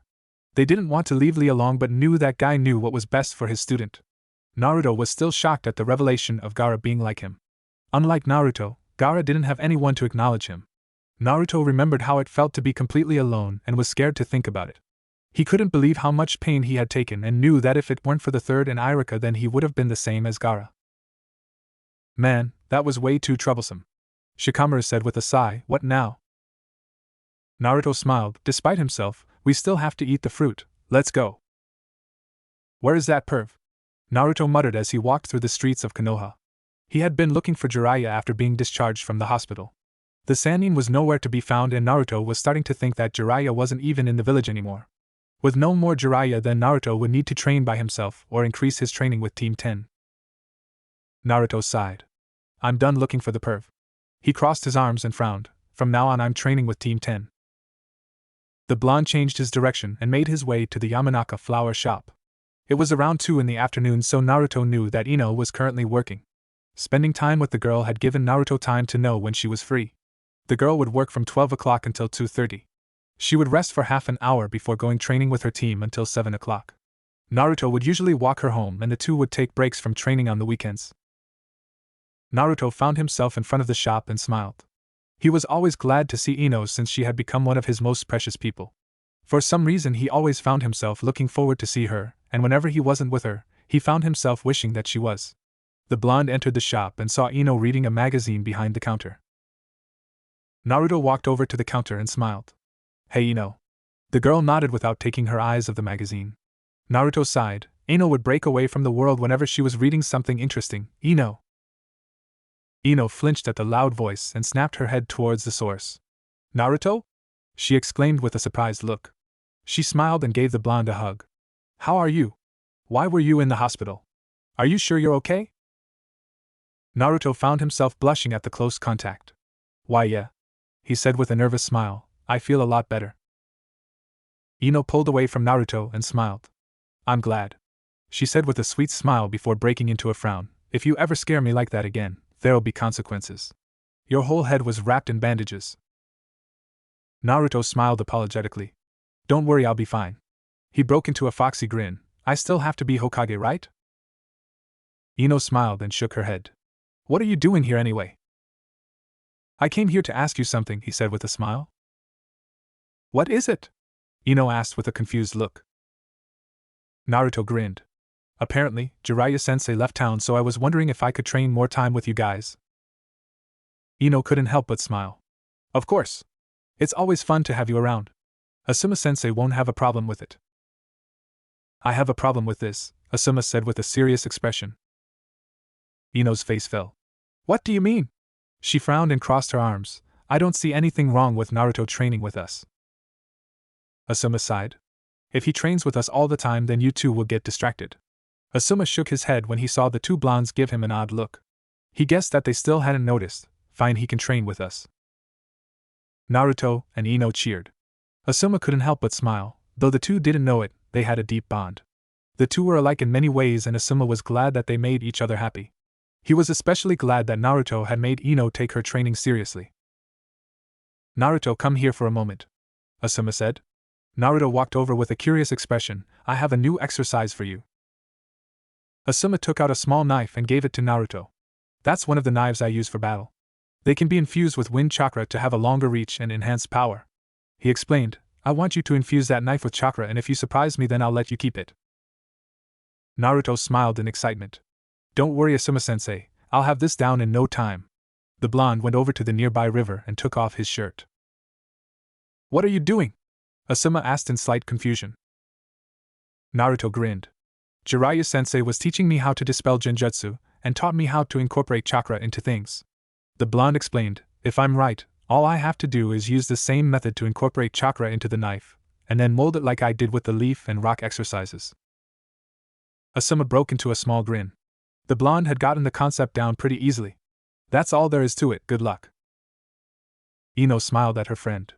Naruto had gotten down what to do pretty quickly. By spending time with the blonde, Ino had deducted that Naruto hid his true capabilities. For what purpose, she did not know, but what she did know was that if Naruto was serious all the time, then he would make most of them look like idiots. Ino had been encouraging Naruto on showing his true self, and was glad to see that he was slowly doing so. Stop drooling over Naruto, Ino, Shikamaru said with a sigh, we have to start training. Ino blushed and glared at Shikamaru. I wasn't staring at him, she declared, I was just lost in thought. Shikamaru sighed. Blondes were really troublesome, but most of all loud. He didn't understand why the two wouldn't just come out and say it, but then again they might not even realize it. The genius pushed those thoughts away. Worrying over what Ino and Naruto felt was way too troublesome. He was already forced to train, so why bother thinking about the blondes? The worst thing was that he had to fight a blonde on the Chunin exams. That would be such a pain. A week passed and things couldn't be better for Naruto. He had grown close to the Ino Shikacho trio. Naruto would be often found eating with Choji after their training was over. Shikamaru and Naruto had developed a good friendship due to their shogi matches, in which Shikamaru, much to his annoyance, actually had to try, though he viewed Naruto as a worthy adversary. Naruto and Ino had grown even closer to a point where they would spend most of their free time together. The whiskered blonde still chased after Sakura, but his attempts had greatly lessened. The blonde had learned to infuse wind chakra onto Asuma's knife in 3 days, due to the help of his clones and knowledge with chakra manipulation. Asuma had been impressed and gave Naruto the knife and even taught him how to use it in battle. Naruto had also learned to use all of the jutsu Kakashi gave him, though he still used too much chakra when performing them. The blonde was glad of the progress he had made and knew that he had a good chance of beating Neji. Only 1 day remained until the Chunin exam finals started. Naruto walked through town with his usual obliviousness to those around him. He had been told to rest since the finals were the following day. Naruto had nothing to do since most of his friends were busy at the moment. Ino would be working, Choji was home, Shikamaru was spending the day watching the clouds, and Sakura was nowhere to be found. The blonde sighed. Days like this were boring to the blonde. With nothing else to do, Naruto figured that he would visit Ino and see if he could help with anything. He helped around the shop from time to time, and Ino greatly appreciated it. Naruto had run into Ino's mom from time to time, but he was getting better at talking to her. The woman was nice and treated him like a person, not a thing. Thinking about his old treatment, Naruto couldn't help but think of Gaara. They both had had the same life filled with nothing but loneliness and cold glares. Naruto had been lucky to have met people who acknowledged him, while Gaara had nobody. Gaara had been left on that dark place while Naruto had been taken away from it. The blonde knew that Gaara was stronger than him because he had been able to live his whole life like that. Naruto dismissed those thoughts when he saw that he was approaching the Yamanaka flower shop. He entered the shop with a grin. Something about the shop would always put him at ease. Maybe it was getting to spend time with his friend or the smell of flowers. Hi Naruto. Ino greeted with a smile. What are you doing here? Naruto smiled back. There's nothing to do, so I thought of paying you a visit, the blonde said. Got anything for me to do? Well, there are some seed bags that need to be moved, Ino said, but why would you waste your time here? Naruto grinned. I'm not wasting time, he said as he walked over to the bags. I'm glad to help you out. Ino smiled in appreciation. Thanks, Naruto. I'll make it up to you someday. She looked at Naruto with a smile. Nervous about tomorrow? You're going up against a genius. Naruto huffed. As if I'd get beaten by Neji. He picked up a bag and placed it on a small cart. I've been working my butt off all month. I'm not going to let Neji beat me. Ino giggled. Don't worry, Naruto, I'm sure you'll win. Besides, you'll have me cheering for you, she said with a smile. My cheers work wonders, just so you know. Naruto chuckled. It'll be nice to have someone rooting for me, he said as he placed another bag of seeds on the cart. Everyone thinks that Neji will win, but I'll show them what I'm made of. I'm sure you will, Naruto, Ino said with a smile. Thanks, Ino, Naruto said with the same look he had given her before. His eyes shone with appreciation, and she found herself staring into his eyes. Her heartbeat rose and a blush spread through her face. She didn't know what she was feeling, but it was a comfortable feeling that made her feel that she would be safe with Naruto. Ino didn't know what this feeling was, but she would find out. Neji, Shino, Kankuro, Temari, Shikamaru, Gaara, and lastly Naruto stood in the fighting area of the large stadium that housed the Chunin exam finals. Naruto was worried about Sasuke not making it in time.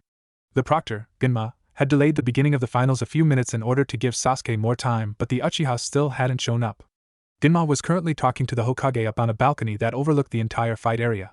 The proctor went back to the fight area and cleared his throat. We will move on to the first fight, Genma said in a loud voice. Everyone but Neji, Hyuga, and Naruto Uzumaki leave at once. The genin left the fight area, leaving only a confident Naruto and a smug Neji. The Hyuga looked at Naruto with a look of disgust. The blonde had only won the first round due to a vulgar action. It was fated for Naruto to lose. Why don't you give up right now? Neji asked with a frown. People like you are fated to lose against me. Naruto grinned. I'm not going to lose to you. I have a dream to accomplish, and I'm not going to let you slow me down. Naruto slipped into his Toad Taijutsu style and smirked. I'm going to teach you that fate can be a bitch. The Chunin exams finals begin now. Are you two ready? Genma asked. Receiving a nod from the two genin, Genma grinned. Begin. Naruto ran at Neji with his confident smirk never leaving his face. The blonde threw a punch that was easily blocked by the Hyuga, who countered with a punch of his own. Naruto blocked the punch and threw another. The two engaged in a fury of punches and kicks. The two were even with each blocking every single strike.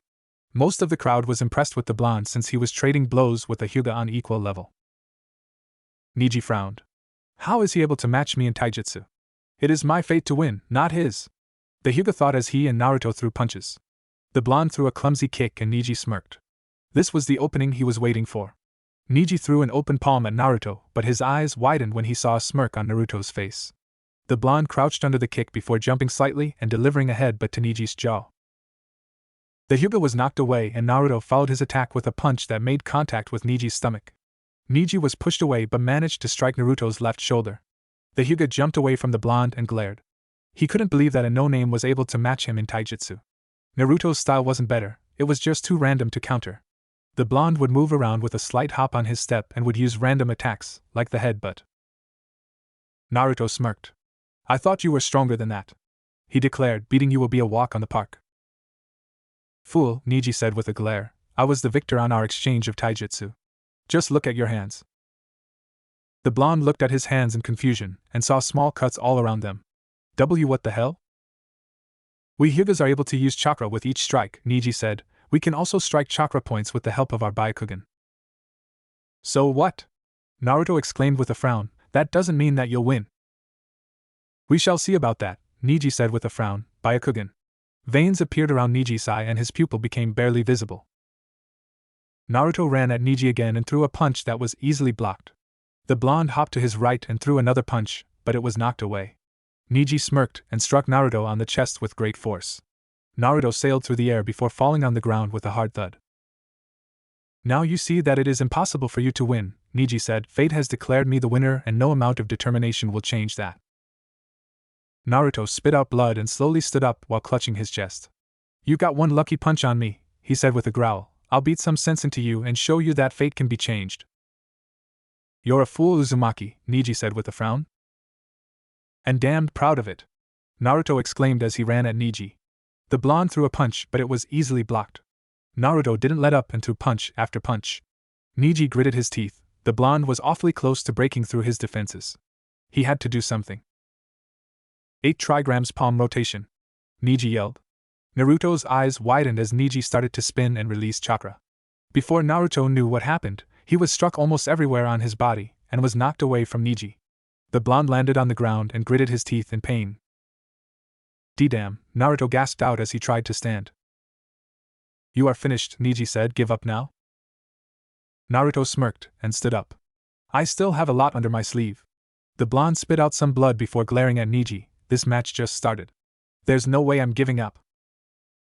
Neji deactivated his Byakugan and smirked. "I'll show you that fate is on my side. I won't use my Byakugan to fight you and I'll still be victorious."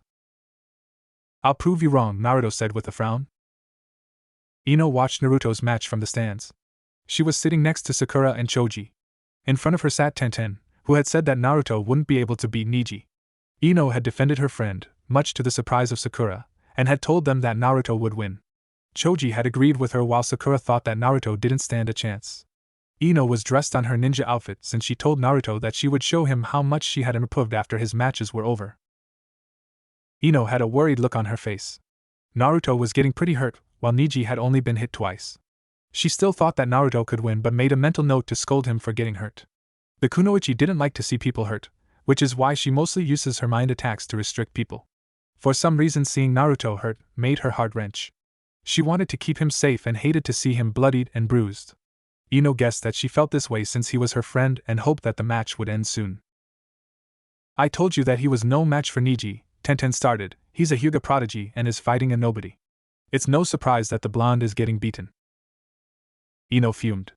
"Naruto is going to win," she exclaimed. "He said that he would, and he never goes back on his word." "Ino's right," Choji said with a grin. "Naruto's been training hard with our team. There's no way he'll lose." "Naruto's been training with you?" Sakura asked in confusion. Choji nodded. "He trained like crazy," he said. "I don't see him losing after everything he did." Ino nodded with a smile. "There's no way he's losing." Ino looked at Naruto and grinned. "I know it." "Wind style!" Naruto yelled as he ran through hand signs, devastation. Naruto put his left hand on his mouth and blew into it, creating a powerful gust of wind, blowing away dirt and rubble from the ground. The attack hit Neji with full force and knocked him against the wall. The Hyuga spit out blood and fell on the floor, gasping for air. He stood up slowly only to see two clones running at him. Neji dodged their attacks and hit them on the chest, immediately dispelling them, before catching his breath. Naruto stood in front of Neji with a small smirk. "How was that?" he taunted. "Did your precious bloodline see that coming?" "That attack hit me because of my own mistakes. Do not think that it will happen again," Neji said as he got into his fighting stance. "We'll see about that," Naruto said with a smirk before throwing a few kunai at Neji. The Hyuga used his own kunai to block Naruto's before charging at him. Neji felt heavier as he ran but dismissed it for the moment. He threw a palm at Naruto but the blonde jumped away and threw a horde of shuriken. Neji blocked them with a single kunai and jumped after Naruto. Neji felt as if he was running slower but focused on his fight. He jumped at Naruto with an open palm that made contact with his chest.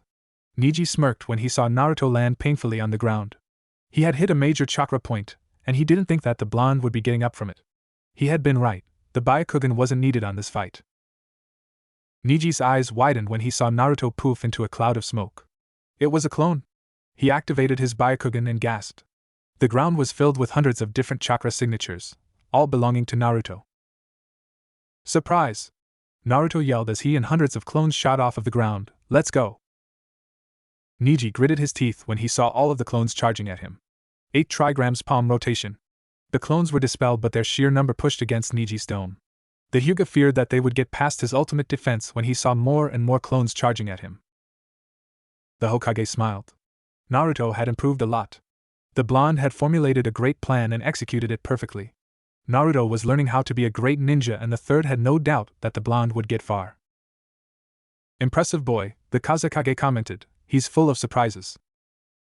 "Indeed he is," the Hokage said. "He'll grow into a powerful ninja." "Way to go, Naruto!" Ino cheered with a smile. "Kick Neji's ass." She got a few odd looks from the people around her and blushed in embarrassment. "Calm down, Ino," Sakura said with an odd look. Neji panted as he kept performing his attack. The 8 trigrams palm rotation took a considerable amount of chakra to perform. His reserves were going down, and the dome would come down any second. He was sure that the blonde's reserves were going down also, since nobody should be able to keep using shadow clones like he was doing. Naruto watched his clones attack the dome and summoned another 10, ordering them to attack. His chakra was going down, but it was to be expected since it was part of his plan. All he had to do was wait for Neji's attack to go down and perform the last part of his plan. Naruto grinned when he saw the dome waver slightly. It's almost time. Neji's attack was finally stopped, and a swarm of clones jumped at him. 8 trigrams 64 palms. Neji began to attack all the clones with strikes that were barely visible. The Hyuga defeated all of the clones and glared at Naruto. I am done with this, I will finish you right now. Let's see you try, Naruto said with a smirk. The two ninja ran at each other. Naruto threw a punch, but it was easily blocked by Neji. The Hyuga countered with an open palm, but Naruto leapt away. The blonde threw a couple of kunai at Neji, who simply jumped away, before running through hand signs. Wind style, devastation. A powerful gust of wind came out of Naruto's mouth. The wind knocked Neji against a tree before Naruto grinned, I got you. Neji looked up to see a swarm of kunai coming his way. He quickly blocked them with his own before running at the Naruto clones. He stroked one of the chests before dodging a punch. Neji hit another clone on the face and another on the stomach. The Hyuga dodged a kick and countered with an open palm. Ino bit her lip as she witnessed the fight. Naruto's clones weren't hurting Neji, they were pretty much useless against him. She had no idea why Naruto would keep wasting chakra with clones, but knew that he must have a plan. You can do this, Naruto. Tenten smirked as she watched clone after clone disappear at the hand of Neji. There was no way that her teammate would lose. He was a prodigy, and the strongest genin. She felt sorry for the blonde. He was putting a lot into the match, but his attacks only stalled Neji instead of hurting him. Neji panted once he finished the last clone. They were way too annoying and no match for him, no matter how many were used. He ran at the real Naruto, 8 trigrams 64 palms. Naruto could do nothing as each strike hit home. Neji smirked, losing his Hyuga coolness, as the attacks hit the helpless blonde. His attack finally ended and the blonde fell on the ground with a thud. This match is over, Neji said with his cool and collected attitude back. Fate can never be changed. The ground started to shake and Naruto disappeared in a cloud of smoke. Neji's eyes widened when 2 Narutos shot off the ground. Naruto blew into his hand and formed a ball while the other clone took hold of Naruto's free arm. The clone flung Naruto at Neji. This is it. The blonde yelled as he approached Neji and extended his arm, wind style, spiraling wind ball. The attack hit Neji on the chest and the Hyuga was thrown away from Naruto. Neji hit the wall with a cry and lost consciousness. Naruto panted as he watched Neji's unconscious figure. The blonde broke into a grin and threw an arm on the air with a laugh. Winner, Naruto Uzumaki, Genma declared as a couple of medic ninja took Neji away. Alright. Naruto cheered as he left the fight area. The crowd cheered for the good fight and Naruto waved at the crowd. He did it! Ino cheered with a smile. Way to go, Naruto! Choji cheered. I can't believe it, Tenten said with a look of disbelief. How did Neji lose? That was a good plan, Naruto, Shikamaru said with a smirk. Naruto grinned while Shino raised a brow. What plan are you talking about? The bug user asked. Naruto hid some clones around the fight area that would throw weaker versions of wind style, devastation, Shikamaru explained. Since the attacks were weak, Neji didn't notice them, but they were hitting him constantly. That's why Neji was slower than Naruto whenever they ran. I see, Shino said with a nod. That really was a good plan. Attention, Genma started. Because Sasuke Uchiha hasn't shown up, we will continue with the other matches. Shikamaru groaned. Man, that means that my match will be moved up. My match hasn't even started, but it's already a pain in the ass. I need Shino and Kankuro to come down, Genma said. Shino prepared to go down while Kankuro stayed still. I forfeit, Kankuro declared. The crowd booed the sand ninja. Temari smirked and jumped down to the fight area. She held out her fan and looked at the proctor. What's up with you? Genma asked. It's my turn now, isn't it? Temari said while looking at Shikamaru. Genma shook his head. Genin were always full of themselves. Shikamaru, come on down.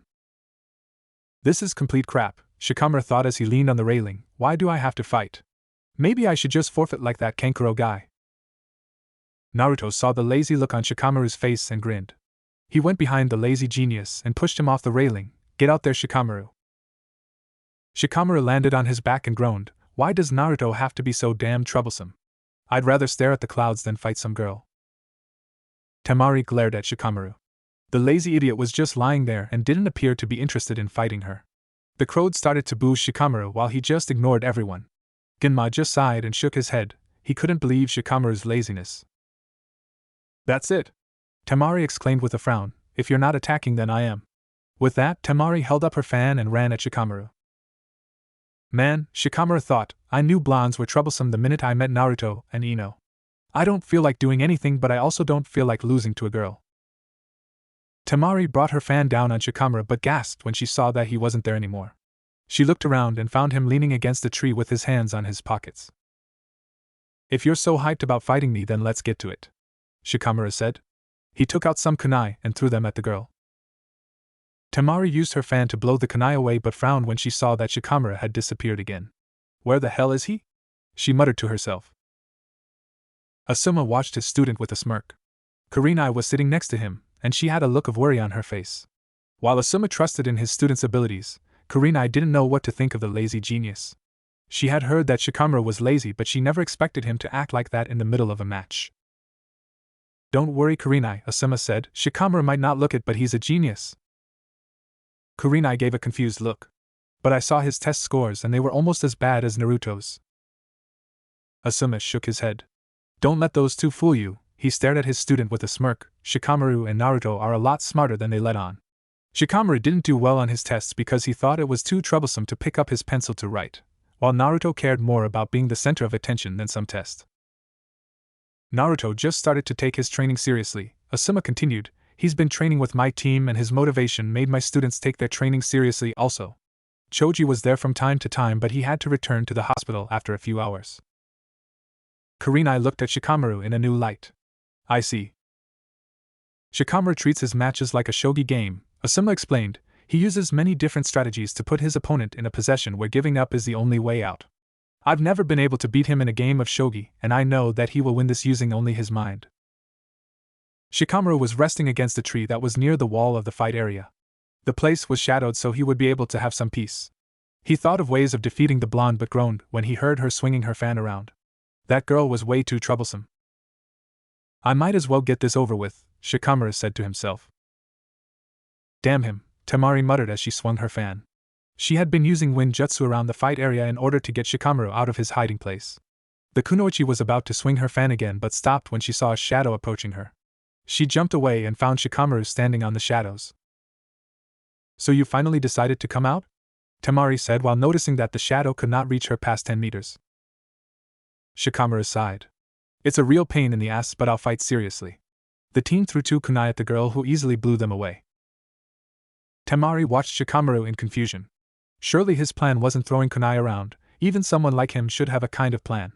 She swung her fan, creating a huge gust of wind that knocked Shikamaru back a couple of feet. Temari prepared to attack again but jumped away when she saw a shadow coming towards her. The shadow passed its 10-meter limit and chased after her. She looked up and saw that Shikamaru had used a kunai as a parachute in order to create more shadows for him to use. She leapt away until the shadow finally stopped. Temari sighed in relief and prepared to use her fan but noticed that she couldn't move. "What's going on?" she asked herself in panic. Shikamaru chuckled. "Just look at where you are." Temari looked around and noticed that she was in between 2 trees. Her eyes widened when she remembered that Shikamaru had been at the same place when he started the match. She looked at her arms and saw that they were wrapped in a strong wire. How did you?" "I wasn't just looking at clouds when I was lying there," Shikamaru explained. "I was thinking of a way to beat you without too much trouble. When you ran at me and I leapt away, I threw a couple of kunai with ninja wire at those 2 trees." "But there's more than 2 wires," Temari argued.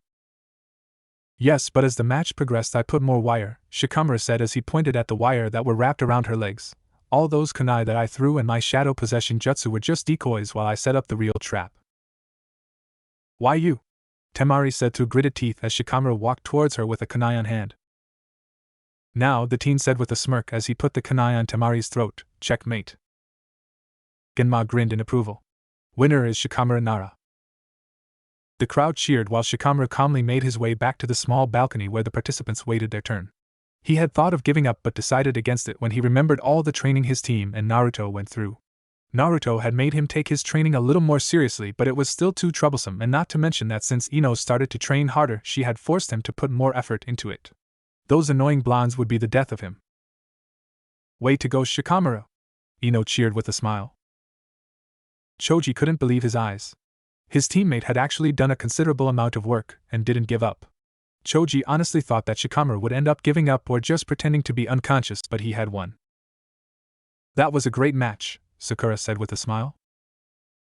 Choji nodded. I didn't think that Shikamaru would actually win. I thought that he would have ended up giving up or something. Ino smiled. Yeah, but I think he's starting to be more serious about being a ninja. Anyway, Sakura interrupted. Sasuke's match is up next. Everyone is waiting for that match, Choji said. I hope it's as good as everyone is making it out to be. Yeah, Ino agreed with a thoughtful look. I wonder if it'll be as good as Naruto's. Sakura frowned. Of course it'll be better than stupid Naruto's, she said. Sasuke is a lot stronger than Naruto, and he'll wipe the floor with that Gaara guy. Watch it, forehead, Ino said with scowl. Just because Naruto isn't here doesn't mean that you can talk down on him. What did you call me, Ino pig? Sakura said with a glare. The air grew tense and Choji was stuck in the middle. He knew how close Ino and Naruto had gotten and knew that it was a bad move to talk bad about him in front of her. For some reason, Ino had grown protective of Naruto, and she was downright scary when someone talked badly of him. I really wish I wasn't here right now, Choji thought as the two girls continued to glare at each other. That was great, Shikamaru, Naruto said with a grin once Shikamaru went back to the balcony. Shikamaru sighed and leaned on the railing. I should have forfeited the match, it would have been less troublesome that way. Naruto chuckled. But if you forfeited then you would have been chewed out by Ino. You're right, Shikamaru said with a nod. Nothing is more troublesome than dealing with an angry female. Attention, Genma announced. We will give Sasuke Uchiha a total of 5 minutes to arrive. If he doesn't then he will be disqualified. Do you think he'll show up? Shikamaru asked. Perhaps it was wise of him to not have shown up, Shino said in an emotionless voice. Naruto shook his head. He'll be here, he said. He's not the kind of person to run away from a challenge. What is Sasuke doing? Why is he taking so long? Choji asked with a frown. He'll get here, Sakura said with a sad expression. He has to. You idiot, Ino whispered to Choji. Can't you see she's all gloomy? You don't have to make her even sadder by stating the obvious.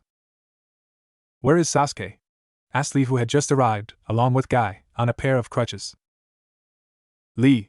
Sakura and Ino greeted with smiles. Sasuke hasn't arrived yet, Choji said. I see, Lee said with a serious look. I was hoping to see how much he has improved. Don't worry, Lee, Sakura said with a smile. Sasuke will come. Did you see Naruto's match? Ino asked with an excited smile. Lee shook his head. You should have seen it. He completely wiped the floor with that guy.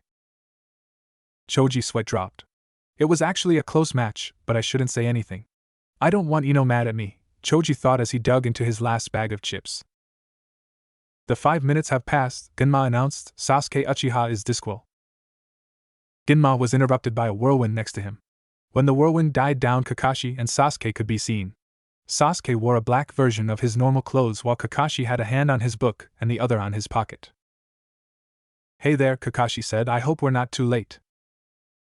You're just in time, Genma said. Hey Sasuke. Naruto yelled from the balcony. The blonde grinned. Nice to see you made it. Sasuke smirked. I wouldn't have missed this for the world, he said back. Did you win your match? Of course. Naruto said with a smile. You better win yours so I can kick your ass later. Sasuke smirked and turned to Gaara. The sand ninja looked at Sasuke with no emotion on his eyes before jumping down to the fight area. This will be a hard fight, Naruto said to Shikamaru. Shikamaru frowned. You want to tell me what's going on? Naruto looked surprised and Shikamaru continued. You're always wary of that guy ever since the hospital incident. I know I'll regret this later, but tell me what's up with that guy. Naruto sighed and ran a hand through his hair. Gaara wasn't lying, Naruto said. Shikamaru gave him an odd look and Naruto turned his gaze towards Gaara. He really does have a demon sealed inside of him. What? Shikamaru asked in shock. How do you even know he wasn't just bluffing? Naruto turned his gaze to the ground and frowned. He couldn't just tell people that he knew Gaara had a demon inside of him because he had one also. The blonde contemplated the idea of telling Shikamaru the truth. But could he do it? Would Naruto be able to share his deepest secret and risk losing a friend? Naruto was not an emotionally stable person, The mask he wore around people was proof enough of that. Growing up alone and being ignored by everyone made Naruto cherish whatever kind of relationship he could have with other people. He didn't care if people thought of him as an idiot. As long as his existence was acknowledged, Naruto didn't care about looking bad. It was no surprise that the blonde panicked when Shikamaru asked how he was so sure of Gaara having a demon inside of him. Shikamaru watched Naruto with a questioning look. The blonde seemed to be having an internal battle. He guessed that this was a sensitive subject for Naruto, but he didn't know why. Shikamaru had always been an observant person and had been able to notice the way people looked at Naruto. Every time they would look at him with cold eyes, Naruto would get a sad look on his eyes. The genius noticed that Naruto had that same sad look at the moment. Putting two and two together, Shikamaru immediately knew that the looks people gave him had something to do with what Gaara had said on the hospital. How do you he has a demon inside of him, Naruto? Shikamaru asked once again. Naruto clenched his left fist before relaxing it. Just a feeling I have, he exclaimed with a smile plastered on his face. Shikamaru was about to call him a liar but saw the look on Naruto's eye, a look of pain and desperation. Fine, he said with a sigh, what do you plan on doing about Gaara? I'm not sure, Naruto admitted. We should see how Sasuke does against him, and if things look bad I'll enter the fight. You'll be disqualified if you interrupt a fight, Shikamaru said with a frown. Naruto smiled. I know, he glanced at Sasuke and Gaara with a smirk, but I really want to fight Sasuke so I can't let him get killed. Man, Shikamaru said with a sigh, I guess I'll help if the situation comes. You should also watch your backs, Shino said from behind Naruto. Naruto jumped away with a yelp. What the hell, Shino? Don't just appear behind people's backs, he exclaimed with an angry look. What did you mean, Shino? Shikamaru asked with a frown. Whatever it was, Shikamaru knew that it would be a pain in the ass. I overheard the Sand Shinobi talking about a plan, Shino said. I'm not sure what that plan is, but my bugs have detected small spikes of chakra throughout the village's outskirts that disappear before being traced. This means that whatever they're planning is big. Just what I needed, Shikamaru said with a groan. I should have never gotten out of bed. Do you think we should tell the Hokage? Naruto asked in a serious tone. Shino shook his head. I'm not really sure, he explained. I noticed that there are several Umbu around the crowd, so he probably already knows. I still have to tell him, Naruto said, even if he already knows. I'll feel better if I know for sure. Alright, Shino said with a nod, you're right. It's best to make sure that the Hokage is aware of the situation. Naruto smiled. I'll go see him right now, the blonde said. You guys stick close to the Sand Ninja in case they try anything. What about Gaara? Shikamaru asked. Let Sasuke fight him for a while, Naruto said before grinning. He's more than capable of holding him back. Sasuke stared at Gaara with a frown. Kakashi had helped him increase his speed and master Lee's taijutsu style. The Jonin had even taught him a move that would be of great help against the Sand Ninja. Not to mention the aid his Sharingan would give him on the fight. The Uchiha knew that he would win and smirked. Are you two ready? Genma asked, receiving nods from the two genin. Okay then, begin. Sharingan coming to life, Sasuke ran at Gaara in an inhuman speed.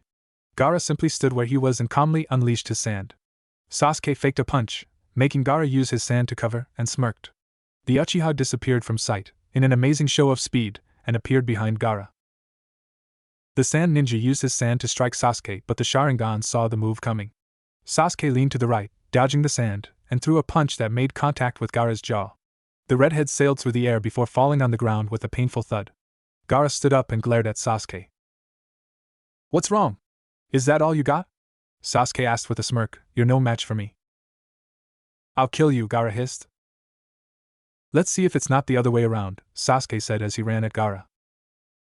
Gaara tried to hit Sasuke with sand but found that the Uchiha was too fast, much like Lee. Sasuke watched the sand chasing him and smirked. He ran around Gaara before running directly at him. Gaara's eyes widened as Sasuke's foot made contact with his jaw. The Sand Ninja sailed through the air before meeting ground once again. I have to finish this now, Sasuke said through pants. In order to move so fast, Sasuke needed to constantly enhance his leg muscles with chakra. This meant that he was limited to only using taijutsu while on that speed. Gaara's sand enveloped the redhead and created a dome around him. Sasuke threw kunais at it but watched as they bounced off of it. Like he guessed, the density of the sand made it as strong as steel. The only way he could end the match would be to use the new jutsu Kakashi had taught him. Sasuke ran to the top of the arena's wall and gathered his chakra into his left hand. He gave a quick glance at Gaara and saw what appeared to be an eyeball forming on top of the sand dome. Sasuke didn't know what his opponent was doing, but whatever Gaara was planning had to be stopped. Sasuke got the feeling that it would be a strong jutsu, so it was better to stop it before it was performed. Sasuke was brought out of his thoughts when he heard the sound of chirping birds and smirked. The match would be over soon. "Don't tell me you taught him that jutsu," Guy exclaimed in shock as he turned his gaze to the masked Jonin standing next to him. Kakashi had met with them after dropping Sasuke off in the fight area. "That's the reason why I wanted him as my student," Kakashi said. "He's much like me apart from the Sharingan." "But to teach him that move," Guy said with a frown. "He knows the restrictions of that move, he can handle it," Kakashi said with an eye smile.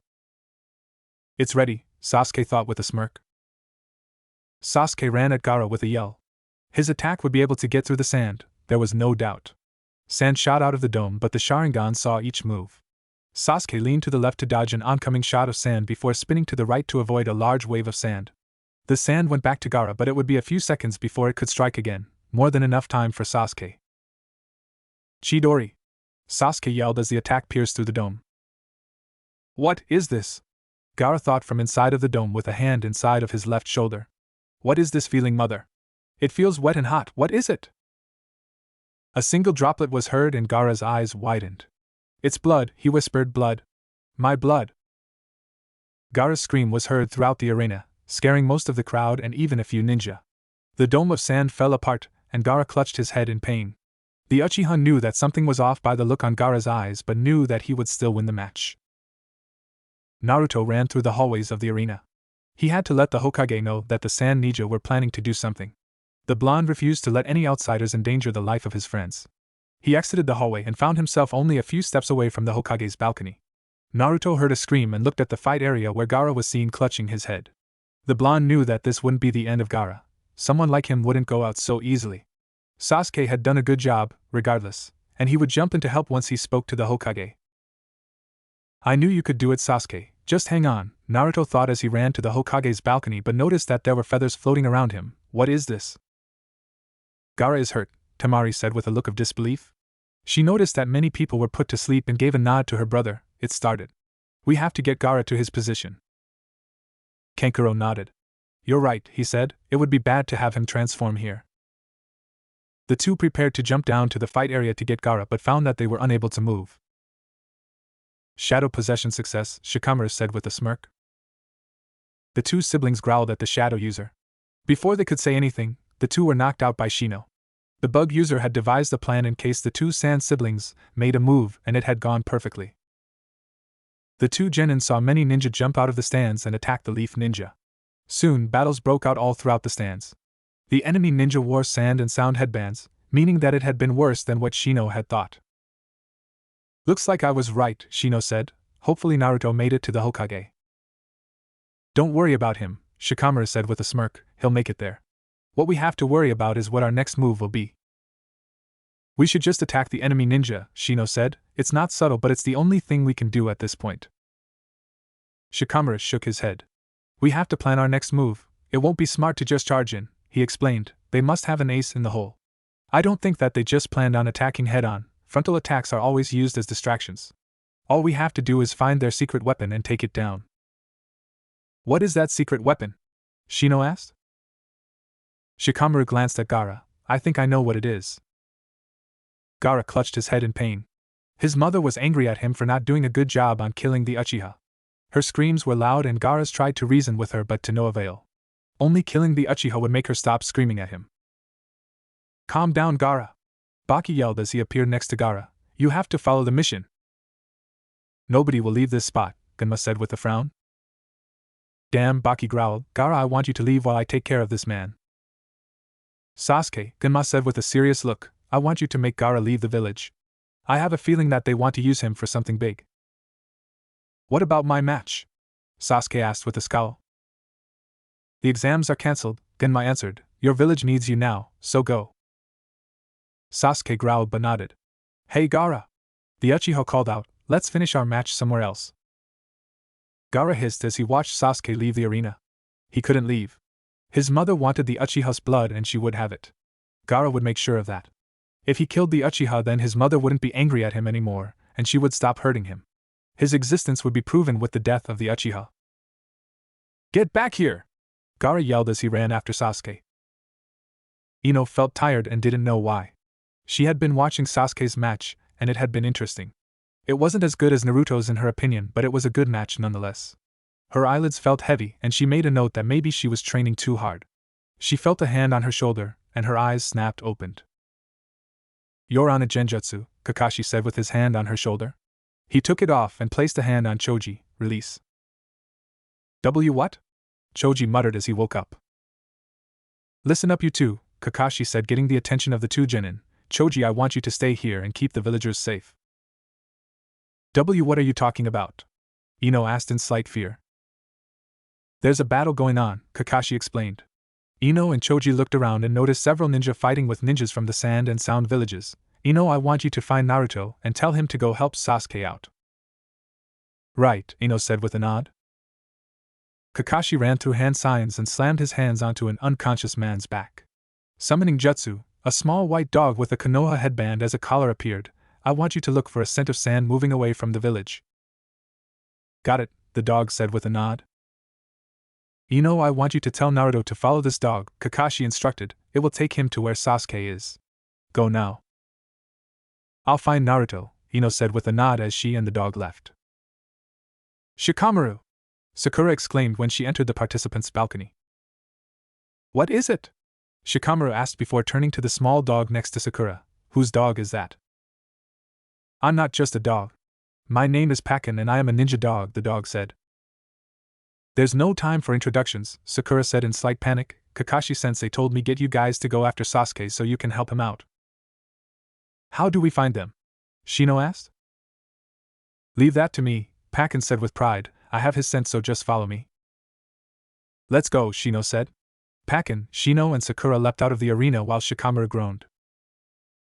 Man, Shikamaru said with a groan, what did I do to deserve this? The teen thought of just staying there but knew that the village needed his help. With a sigh, Shikamaru leapt out of the arena and followed after his comrades. Naruto felt a burning sensation on his left wrist. He lifted his left glove to see a small seal flashing red before returning to its normal black color. The blonde quickly spiked his chakra and watched as the feathers around him disappeared. I guess I have to thank Jiraiya-sensei for putting that seal on me, Naruto muttered to himself with a small grin. He heard an explosion and saw that it came from the roof of the Hokage's balcony. The blonde's eyes widened and he clenched his fists. The third was once of his precious people and the person that kept the village from falling apart. He wouldn't let anybody hurt him. He saw a group of ANBU jumping towards the Hokage. 4 fake ANBU attacked the group, but a single one with a white cloak charged at them. Naruto watched in awe as the single ANBU defeated the 4 enemy ninja, disguised as ANBU, in just a few moves. The smoke coming from the explosion engulfed everything around it, but Naruto saw the outline of a person jump out of one of the corpses. Naruto gasped when he saw that the figure was jumping towards where the Hokage was. Naruto gritted his teeth when he saw that shadows leapt out of the other bodies with the same destination, the Hokage. The blonde quickly formulated a plan and summoned a single clone. Throw me up there as hard as you can, Naruto ordered. The clone complied and flung the blonde towards one of the jumping figures. Naruto sailed through the air and made out one of the figures. It was an overweight ninja with an orange mohawk, wearing an outfit similar to Orochimaru's. The blonde was heading straight at him and readied his right fist. Before the sound ninja that was headed towards the Hokage could register what happened, he felt something hard connect with his gut. His eyes widened and all air left his body. He tried to see what had hit him but received a kick on the head that slammed him towards the ground. The sound ninja landed on the fight area of the arena with a loud thud. Got him, Naruto thought with a grin before following after the ninja. Now tell me what you want with the Hokage, Naruto exclaimed in anger. The ninja stood up slowly and glared at the blonde. Are you the one who attacked me? And I'm the one who will kill you if you don't tell me what I want to know, Naruto said with a frown. I don't know what you guys are planning to do, but if you threaten those precious to me, then I'll have to kick your ass. I don't care about who's important to you. I will kill you for ruining our plans, the sound ninja said. My name is Jirobo and I'm the one who will kill you. Naruto smirked. I'm Naruto Uzumaki, future Hokage of the Leaf Village. Sasuke panted as he ran through the woods outside of Konoha. He was eager to fight Gaara but knew that fighting him near the village would only get him distracted. It would only be him against Gaara, the perfect way to end his match with the Sand Ninja. His training with Kakashi had made him a new person and Gaara would pose no threat to him. Sasuke landed on a large clearing and smirked at Gaara, who landed in front of him. "We will settle our match here, Gaara." "I will kill you," Gaara said with a psychotic glare. "You're no match for an Uchiha," Sasuke said as his Sharingan came to life. Orochimaru growled as he stood in front of his old sensei. The blonde brat had put a major damper on his plans. The snake Sannin had planned this attack in order to get closer to Sasuke and deal a harsh blow on his home village. He had been looking forward to killing the Hokage, but now he was forced to leave before things got too heated. He watched the fights going on around the arena and smirked when he saw several sand ninja being killed. He couldn't believe how naive their village was. It only took him a few pretty words to get them riled up for the attack. His eyes narrowed when he saw Jirobo. The snake Sannin would make him regret letting his guard down. The snake summoner turned to the 3 members of the Sound Four, faithfully standing by his side. "I want you to kill the blonde brat," Orochimaru told his ninja. "Leave as soon as you do or if things get too hard." "Yes, sir," the 3 said before leaving the spot. "Are you okay, third Hokage?" asked the ANBU with the white cloak in concern, while 5 more stood in front of Orochimaru with weapons on their hands. "I'm fine," Sarutobi said. "I want you to find some help for Naruto." "As you wish, sir," the ANBU said before disappearing in a swirl of leaves. My, you give me a lot of attention, Sarutobi-sensei," Orochimaru said with a chuckle, amused at the ANBU who thought they would kill him. "You will die here, Orochimaru," Sarutobi said with a frown. "I don't believe I will," Orochimaru said as he turned into a pile of mud before disappearing into the ground. "Find him quick," the third Hokage ordered. Some of the ANBU chased after Orochimaru, while most of them stayed with the Hokage.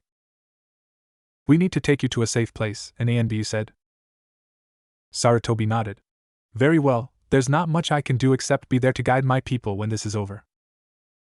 "Wind style, wind wave," Naruto yelled as a small wave of wind came out of his hands.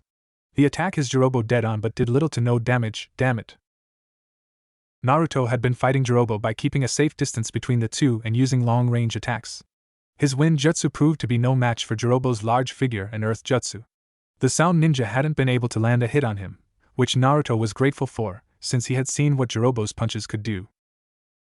"Stop running away, you piece of trash!" Jirobo yelled as he threw a large boulder at Naruto. The blonde jumped away but was suddenly struck on the back. He fell on the ground with a painful thud and jumped away quickly when he saw a kind of web shooting towards him. Naruto looked at the newcomers and gritted his teeth. There were now 4 sound ninja against him. "You're having trouble with this one, fatty?" a kunoichi with red hair asked with a smirk. "I told you not to call me that, Taiyuya," Jirobo said with a frown.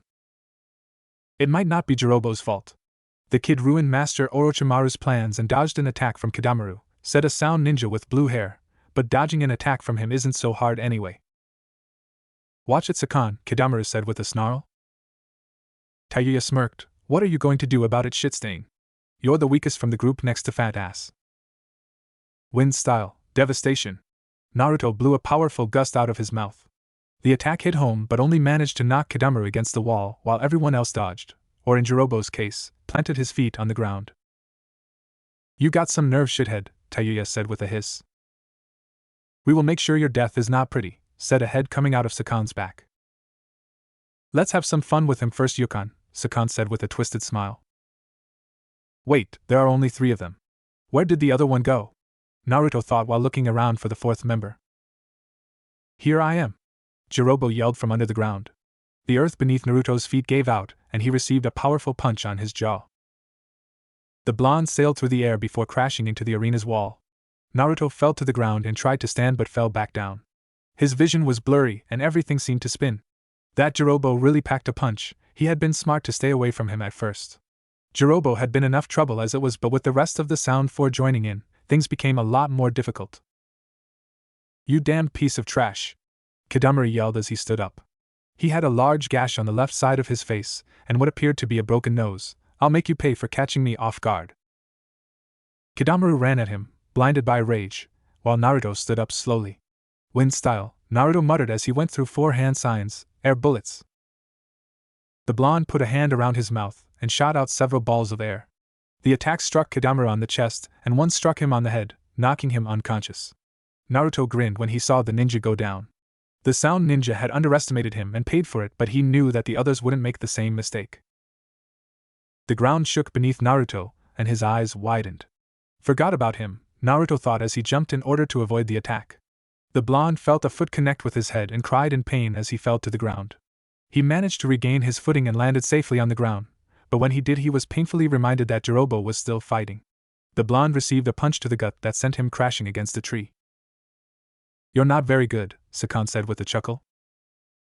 Shut up," Naruto said while standing up shakily. His head was throbbing and there was a trail of blood covering the right side of his face. The blonde took out a single kunai and pointed it at Jirobo. "What are you going to do with that?" Jirobo asked with a smirk. "You won't even be able to hit me with that little knife." Naruto threw the kunai at Jirobo but ran through two hand signs and pointed his palm at it. Wind style, gale palm. A stream of wind hit the kunai and increased its speed, taking Jirobo by surprise. Jirobo tried to dodge but the kunai stabbed into his right arm. "Damn you!" he exclaimed in anger. "I will kill you for this." "You deserve that, fatty," Jiraiya said with an amused smirk. Naruto slipped into his taijutsu stance and looked at his opponents. From the way they talked to each other, he assumed that they were stronger than Jirobo. Naruto didn't know how he fared against Jirobo since he had only taken Kidamaru out due to the sound ninja just charging at him.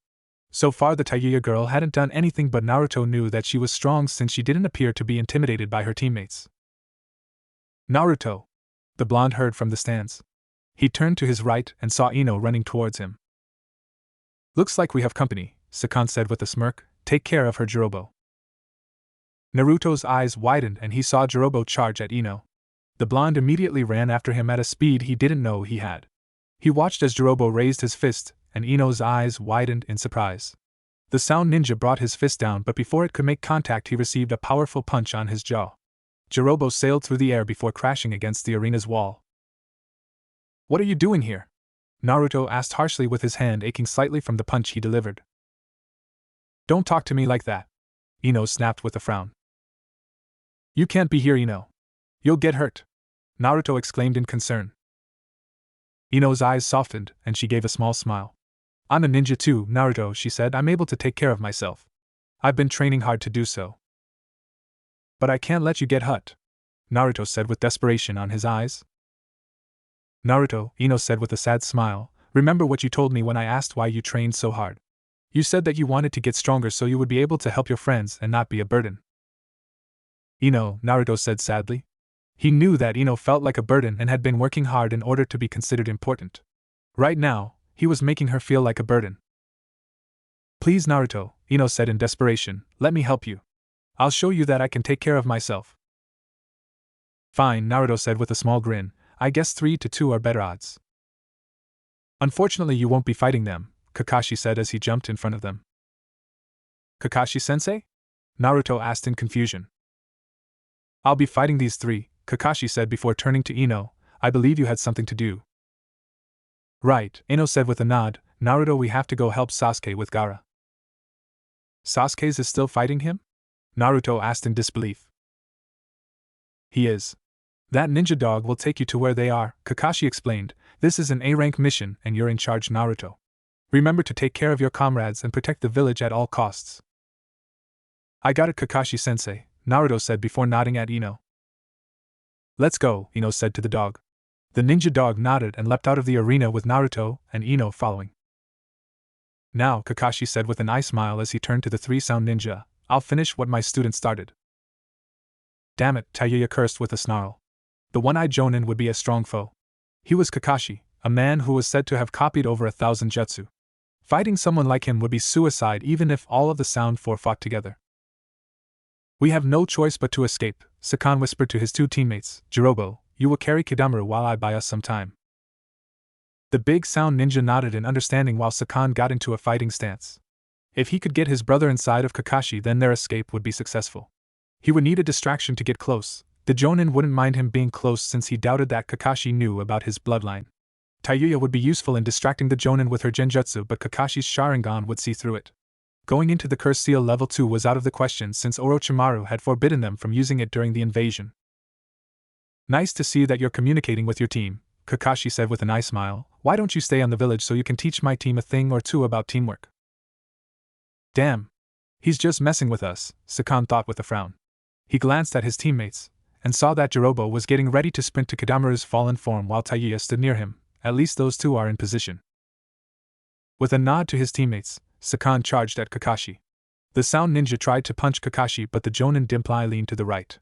He tried a kick, but Kakashi jumped over his leg before delivering a kick of his own. Sakan sailed through the air but managed to regain his balance and landed on the ground safely.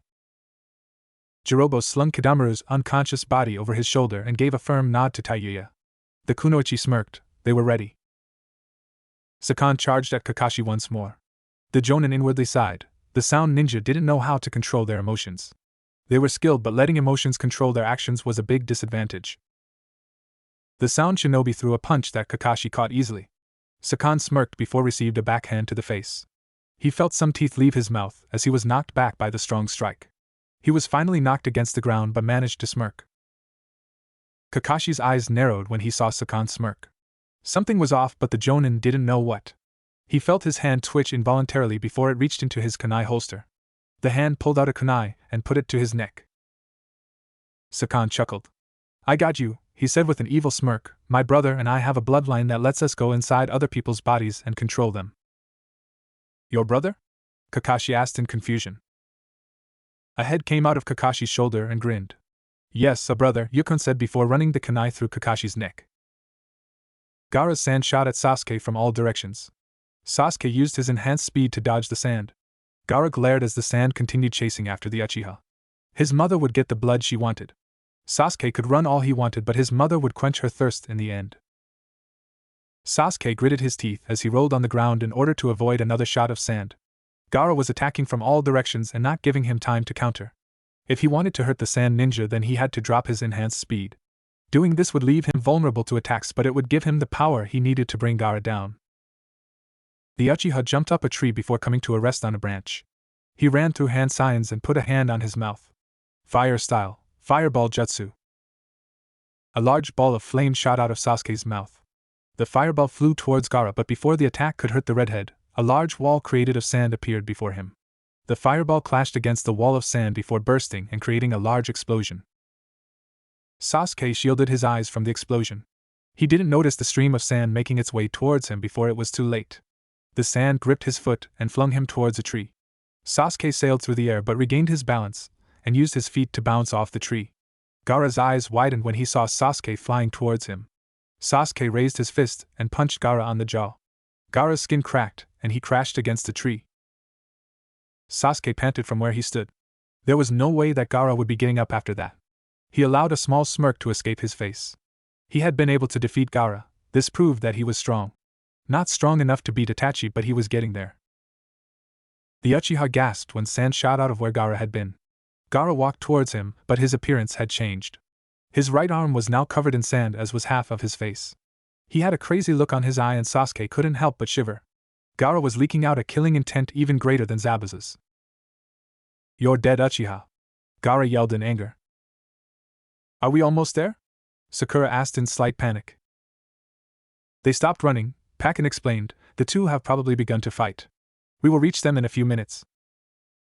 Sakura, Shikamaru and Shino had been following Pakken for what appeared to be a long time. The three genin couldn't believe what was happening on the village. On their way out they had seen a giant three-headed snake attacking the village. There were fights between ninja almost everywhere on the village. Some corpses were seen around the village and many wounded ninja dragged themselves around the village. The three genin had been rendered speechless at what they witnessed. This was their first war, and they had never imagined the things that they saw. "We have to think of a plan," Shikamaru informed his two comrades. "Gaara is no pushover. We can't engage him without a well-thought-out strategy." "What do you suggest?" Shino asked. "We don't have a lot to work with. We're only three ninja with very different abilities." Shikamaru frowned. Everything Shino had said was true. His own jutsu were very limited, while Shino's bugs were no match for Gaara.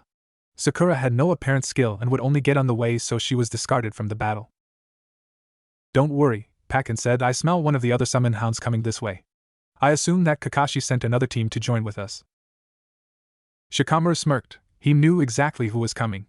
"Our chances just went up," he said. "All we have to do is stall Gaara until Naruto arrives." "How do you know Naruto is coming?" Shino asked. "I know Naruto well," Shikamaru said with a small smirk. "He wouldn't let us fight Gaara alone. Even if he isn't strong enough to defeat him, or even if he's scared. He won't let us fight him alone, that's just the type of person he is. How will Naruto help? Sakura deadpanned, he's not as strong as Sasuke. Then you're in for a surprise when he gets here, Shikamaru said in an amused tone, leaving a very confused Sakura. Naruto gritted his teeth as he leapt from tree to tree, following the summoned dog. The dog had informed them that Sasuke was fighting at the moment, which meant that he had less time than he originally thought.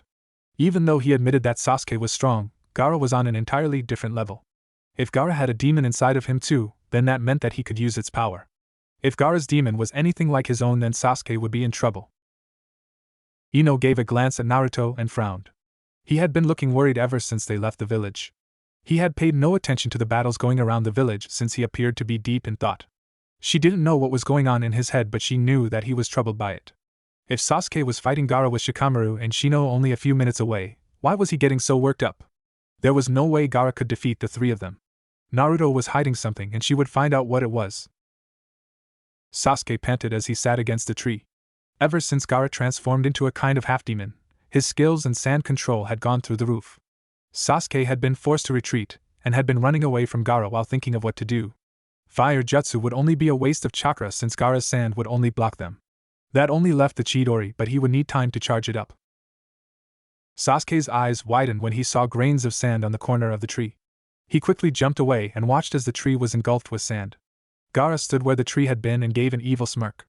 The Uchiha threw a couple of kunai, but Gaara simply raised his sand-covered arm to block them. Damn, Sasuke muttered as he leapt away from Gaara. The sand ninja's sand was getting on his nerves, but he couldn't do anything about it. Stop running and let me kill you! Gaara yelled with rage. The Jinchuriki shot a wave of sand at Sasuke's retreating figure and smirked when he saw it hit its mark. Sasuke crashed into the ground and gasped in pain. He tried to stand but found it useless when he felt sand surround his whole body. His eyes widened, he had seen what the sand did to its victims. The Uchiha screamed as he tried to get away from the sand that would crush him to death. The sand started to tighten around his body, and the sound of breaking bones was heard throughout the woods. Gaara licked his lips when he saw Sasuke squirm under his sand. Soon the Uchiha's blood would quench his mother's thirst, and his existence would be proven. He added pressure to the sand and smirked when he heard Sasuke scream in pain. Gaara felt so alive when he heard people scream in pain, it meant that they knew that he existed. He would soon ease his pain. Kakashi's lifeless body fell on the floor. Sakan smirked at his handiwork, but the smirk disappeared when Kakashi bursted in a cloud of smoke. What? Sakan screamed in denial. Who was I fighting? A shadow clone, a voice said behind him before he lost consciousness. Yukon watched his brother fall unconscious and charged at Kakashi. The Jonin Dimplai used his superior speed to go behind Yukon before knocking him unconscious. Their knowledge about the Sound Village would be useful to the Leaf. The two remaining members of the Sound Four used the moment to flee the scene. I guess they got away, Kakashi sighed as he watched Taiuya and Jirobo, with an unconscious Kadamura on his shoulder, leaving the arena. Kakashi picked up the two unconscious ninja and prepared to leave. I'll take these two to Ibiki. He'll be able to get the information we need. Sasuke screamed in agony. His body was being completely crushed and he could do nothing about it. He already found it difficult to breathe and his movement had been completely restrained. Itachi had never seemed so far away. If he couldn't beat Gaara, then how would he be able to kill his brother and avenge his clan? Sasuke! Sakura's scream was heard. Gaara turned his gaze to the newcomers. 3 more ninja had arrived, which meant that he would get to kill more people. His mother would be quite content with him. He growled when he saw a swarm of bugs come at him. Forced to release Sasuke from his hold, Gaara raised his sand-covered arm to avoid being hurt by the bugs. Sakura immediately ran to Sasuke and began to cry. Sasuke! Please be alright! She cried out as she held his body close. Shikamaru frowned. Like he guessed, Sakura proved to be useless against Gaara. Emotions would only get people hurt on battle. That only left Shino and himself to stall Gaara long enough to have Naruto arrive and help put Gaara down. I will kill you all! Gaara yelled as he shot a wave of sand at them. Shino instantly put up a protective wall of bugs. The sand and bugs clashed, and Shino saw a large number of his bugs dying. Fighting with his bugs wouldn't be an option against Gaara. They had to be able to outsmart him. Good thing that Shikamaru was with him. Shino, Shikamaru said with his gaze to Gaara, I want you to keep Gaara busy. I'll try to trap him with my shadow possession jutsu. I'll hold him as long as I can. Very well, Shino said with a nod, I'll try my best to distract him. Sakura! Shikamaru yelled, I want you to take Sasuke out of here. He's in no condition to fight. Alright, Sakura said shakily. She steadied Sasuke with her shoulder and leapt away from the three genin. He won't be going anywhere, Gaara yelled. The sand Jinchuriki shot a wave of sand at Sakura's retreating figure but found it was a bug clone. Where are you, Sasuke? You'll be fighting me, Shino said emotionlessly. The bug user shot his bugs at Gaara, who used his sand for cover. The bugs avoided the sand and latched into Gaara's body. Gaara flailed his body until the bugs were pushed away. He charged at Shino and punched him on the chest, but his body turned into a pile of bugs. Gaara grunted in pain when several kunai struck his back. I will kill you! Gaara's scream echoed through the woods as sand began to cover more of his body. His back became covered by sand and a large tail made of sand was formed. Gaara tried to charge at Shino, but found himself unable to move. Shadow possession success, Shikamaru said with a smirk. Damn you! Gaara screamed as he tried to move. Shikamaru gritted his teeth as he tried to keep hold of the sand ninja. He was already low on chakra from his fight with Temari. Holding Gaara for more than a few minutes would be impossible. Hurry up, Naruto, Shikamaru thought as he struggled to keep Gaara in place. Let me go! Gaara screamed as his body started to counter the effects of the shadow possession. Damn it! Shikamaru cursed as Gaara began to overpower him. Shino! Keep him still with your bugs. Right, Shino said as his bugs covered Gaara's body. Gaara's sand enveloped the bugs before crushing them. It's useless. You're on your own. I'll prove my existence. Gaara yelled as he finally broke away from Shikamaru's hold. The sand ninja instantly charged at the lazy genius and struck him on the chest. Shino was about to aid Shikamaru but was struck by Gaara's sand. The two leaf shinobi fell on the ground while panting in exhaustion. I'll kill you both before going after the Uchiha. Shikamaru and Shino could do nothing but stay where they were. Their bodies gave up on them, and they ached all over. Gaara's strength was monstrous compared to theirs. Shikamaru cursed his luck. All he ever wanted was to have a peaceful life with a family, but all that was over now. He gazed at the clouds and smiled. He would miss watching them. Gaara took his time in making his way over to the two fallen shinobi. He savored each second of their suffering. They knew that they were going to die and they would scream in fear. That was what Gaara lived for, killing to prove he still lived. Wind style, devastation. A powerful gust of wind knocked Gaara away from the fallen genin. Shikamaru turned his gaze to see Naruto and Ino running over to them. Ino kneeled next to the two in order to check for wounds. Naruto stood next to them in his taijutsu stance. Shikamaru turned to the blonde and his eyes widened when he saw something he never thought he would see in Naruto's eyes: fury. You came to die too? Gaara asked with a crazed look on his face. Very well, I'll kill you too. If you ever come near any of my friends again, Naruto started with his hands and mouth twitching from pure fury, I'll kill you. Naruto opened his right palm to reveal a seal on the glove he wore. The seal shone and one of Asuma's blades appeared on his hand.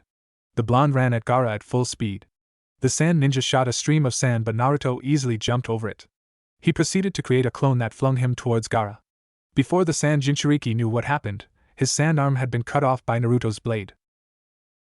Wind style, air bullets. Naruto shot out several balls of wind that hit Gaara all over his body. The attack ended with Naruto putting his hand on Gaara's stomach. Wind style, spiraling wind ball. The attack's force knocked Gaara away from the blonde Jinchuriki. The redhead crashed against a tree and struggled to get up.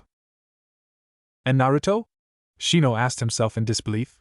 He had never expected Naruto to do what he and Shikamaru couldn't by himself. What Shikamaru had said was true, Naruto's power would surprise them all. Ino, Naruto said in a serious voice, I want you to take Shikamaru and Shino out of here. Not this again. Ino snapped, I'll help you. You don't have to do this alone.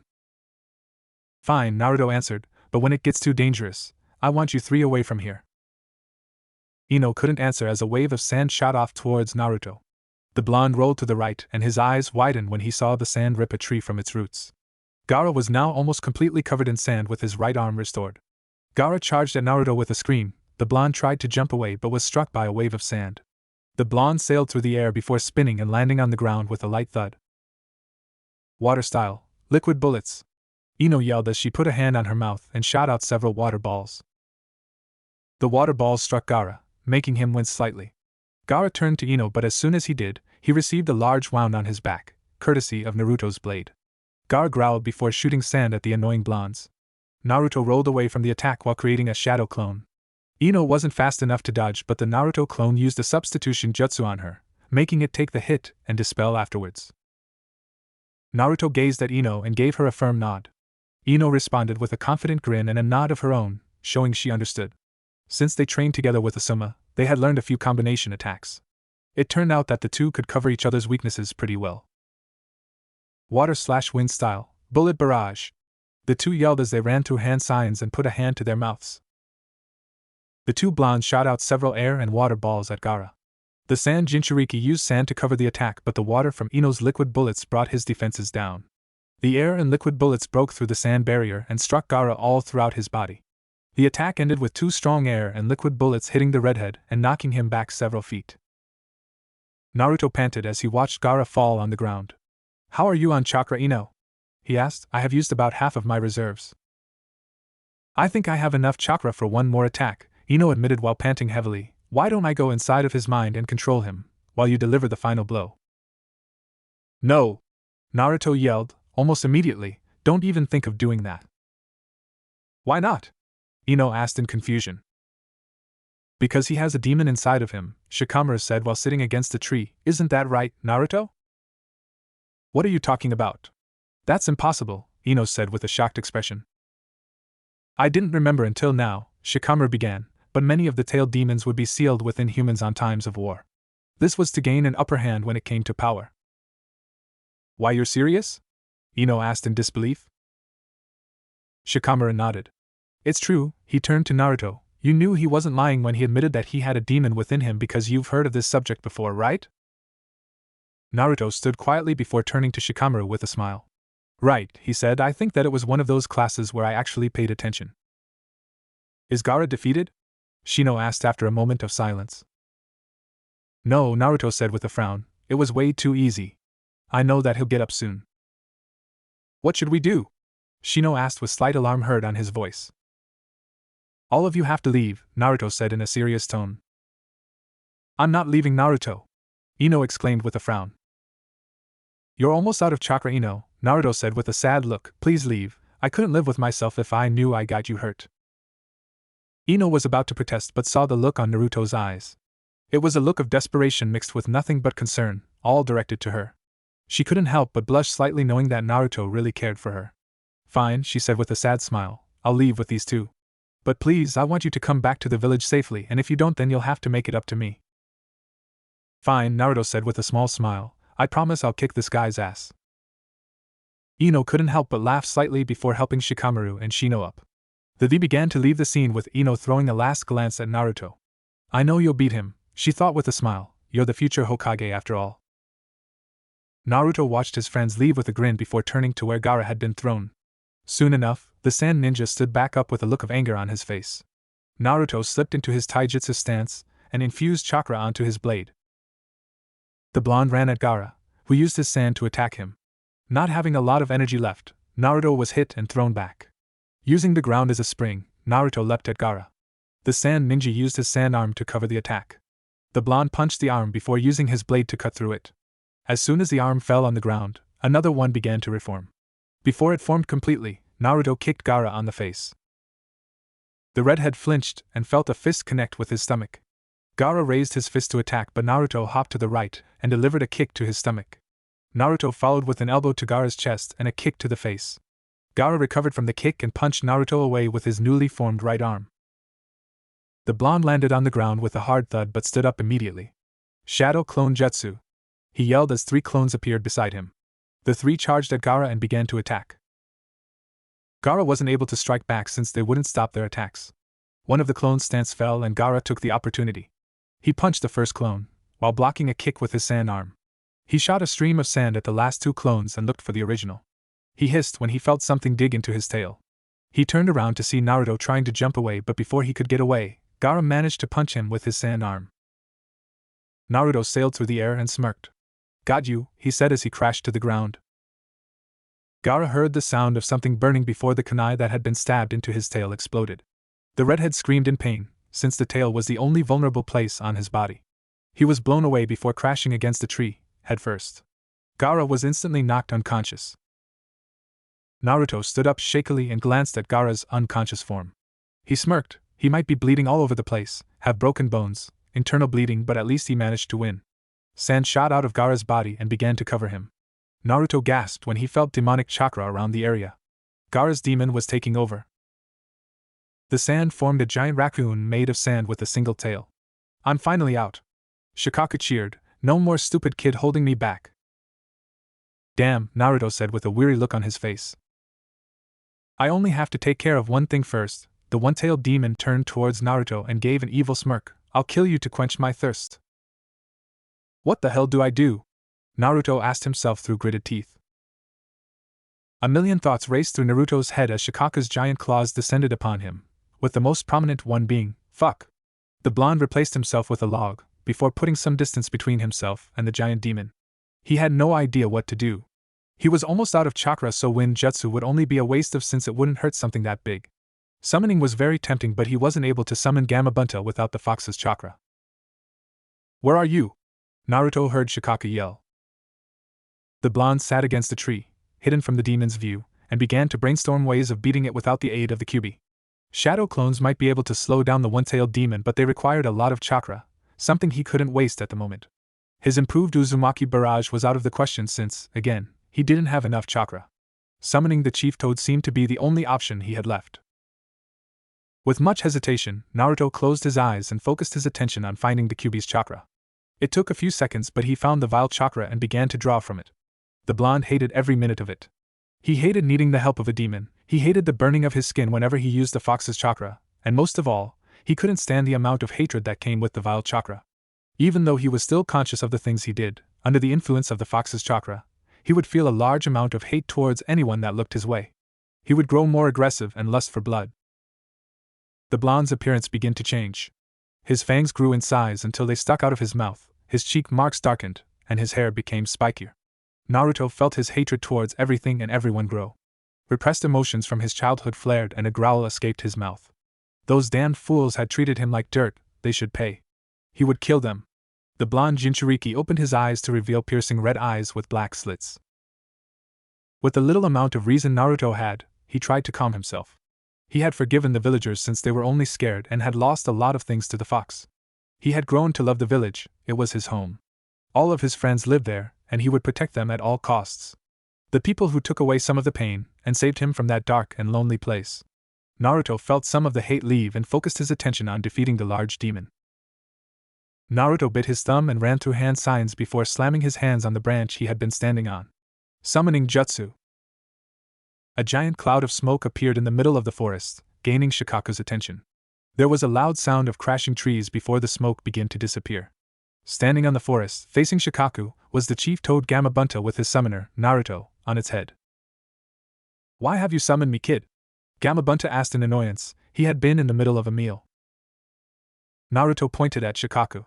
Are you blind? Naruto spat out. That's the reason I summoned you. I want that demon down. Gamabunta frowned. There was something off about the kid. The blonde reeked of demonic chakra and the chief toad instantly knew that he was using the fox's chakra at the moment. I'll help you fight him. But the minute you stop using that chakra, I will kick your ass. I'll kill you all. Shikaku yelled as he opened his mouth, wind style, air bullets. Giant balls of wind came out of Shikaku's mouth, making Naruto's look like a drop in the ocean. Water style, liquid bullets. Gamabunta yelled as he shot out giant balls of water that countered Shikaku's. Hang on, kid. To what? Naruto yelled as the toad jumped up. Using chakra to stick to the toad's head, Naruto watched as the two giants clashed. Gamabunta grabbed Shikaku's shoulders but was easily pushed away. The toad reached for his blade and charged at the one-tailed demon. With a clean swipe, the blade dug into Shikaku's skin but made no damage, it simply dug into the sand. The demon struck the chief toad on the face before Gamabunta jumped away to put some distance between the two. Nobody's capable of stopping me. Shikaku cheered. I'll destroy everything. Naruto growled, still under the effects of the Kyuubi's chakra. Any ideas, chief? The blonde Jinchuriki asked. Kick his ass already? I'm no match for a tailed best, you fool. Shikaku snapped in anger. We have to wake up Shikaku's host. Naruto looked at the demon and saw no sign of Gaara. How the hell do we do that? He asked with a frown. I don't see that Gaara bastard anywhere. The kid should be on Shikaku's forehead, Gamabunta explained. You have to get through the sand in order to wake him up. I'll get close to him, be ready to attack. Got it, Naruto said with a firm nod. Ino, Shino and Shikamaru watched the battle from a safe distance. Ino wanted to be there in case Naruto needed help while Shino and Shikamaru were too tired to go any further.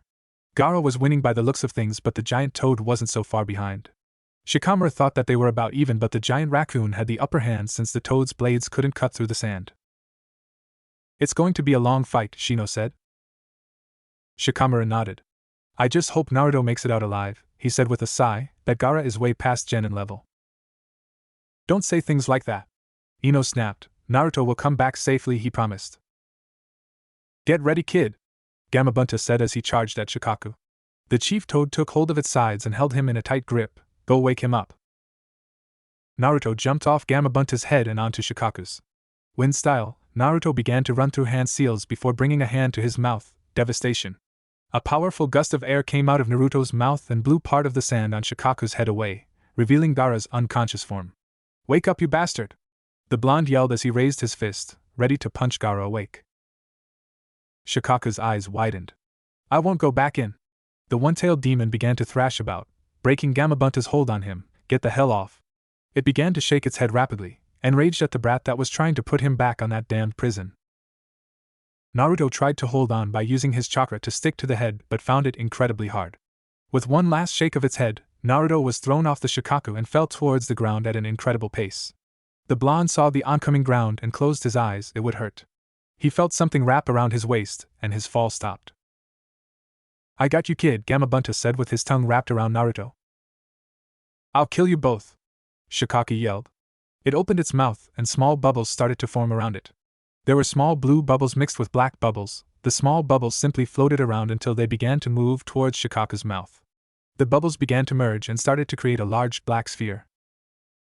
The chief toad put Naruto back on its head just in time to witness the attack beginning to form. What the hell is that? Naruto exclaimed in anger. Gamabunta's eyes widened. He had seen that attack before. There's only one thing to do, kid. You're going to get one last shot at waking the kid. If you don't, then your village is doomed. Naruto's eyes widened and he narrowed his eyes. He would stop the Shikaku for his friends. He had promised himself to protect them all on his own power. The fox wouldn't help in this fight, he would make sure of it. His appearance began to turn back to normal, showing that the Kyuubi's chakra was leaving his system. I'm going to throw you high in the air. Use the momentum to deliver your strongest attack and wake the kid. Don't worry, chief, I'll wake him up, Naruto assured with a confident grin. Gamabunta's tongue wrapped tightly around Naruto's waist as Shikaku's attack was done charging. Shikaku swallowed the black ball as Gamabunta threw Naruto in the air. Shikaku's stomach inflated before returning to normal. The Shikaku opened its mouth and released a powerful yellow beam that tore into the ground and obliterated trees as it made its way to the chief toad. Naruto watched the attack in awe while rocketing up the sky. He looked at the chief toad facing the powerful attack with nothing but his large sword and smiled. Gamabunta was truly brave. As the attack approached Gamabunta, the chief toad left in a cloud of smoke to return home to safety. What the hell? Naruto thought with an angry expression, why did he just leave me here? The attack exploded into the ground in a display of raw power. Trees were blown away and smoke filled the entire area. When the smoke cleared, there was a huge crater where Gamabunta had been standing only moments ago. I killed them! Shikaku cheered, not seeing Naruto sailing through the air. He's distracted, now's my chance? Naruto muttered to himself. He wouldn't let the stupid demon hurt his friends or the village.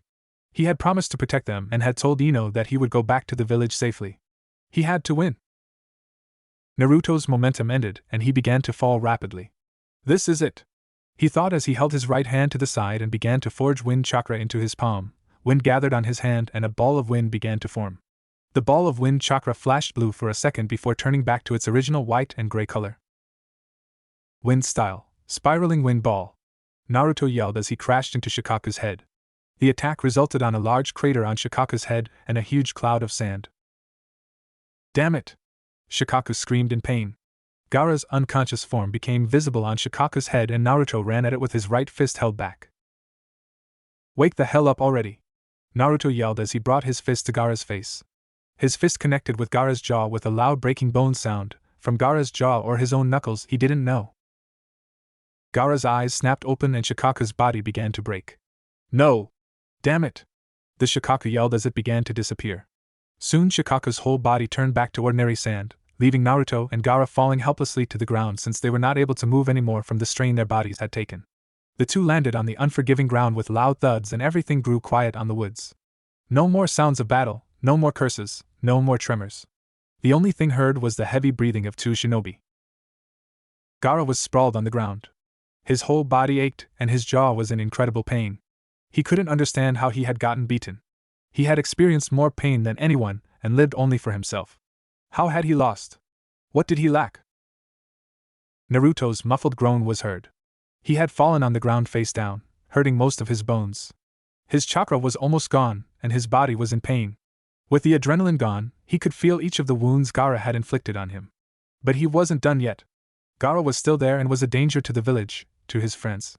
The blonde gritted his teeth and began to drag himself towards Gaara. He and the redhead were the same, but Gaara had taken a turn he had avoided thanks to Iruka and all of his friends.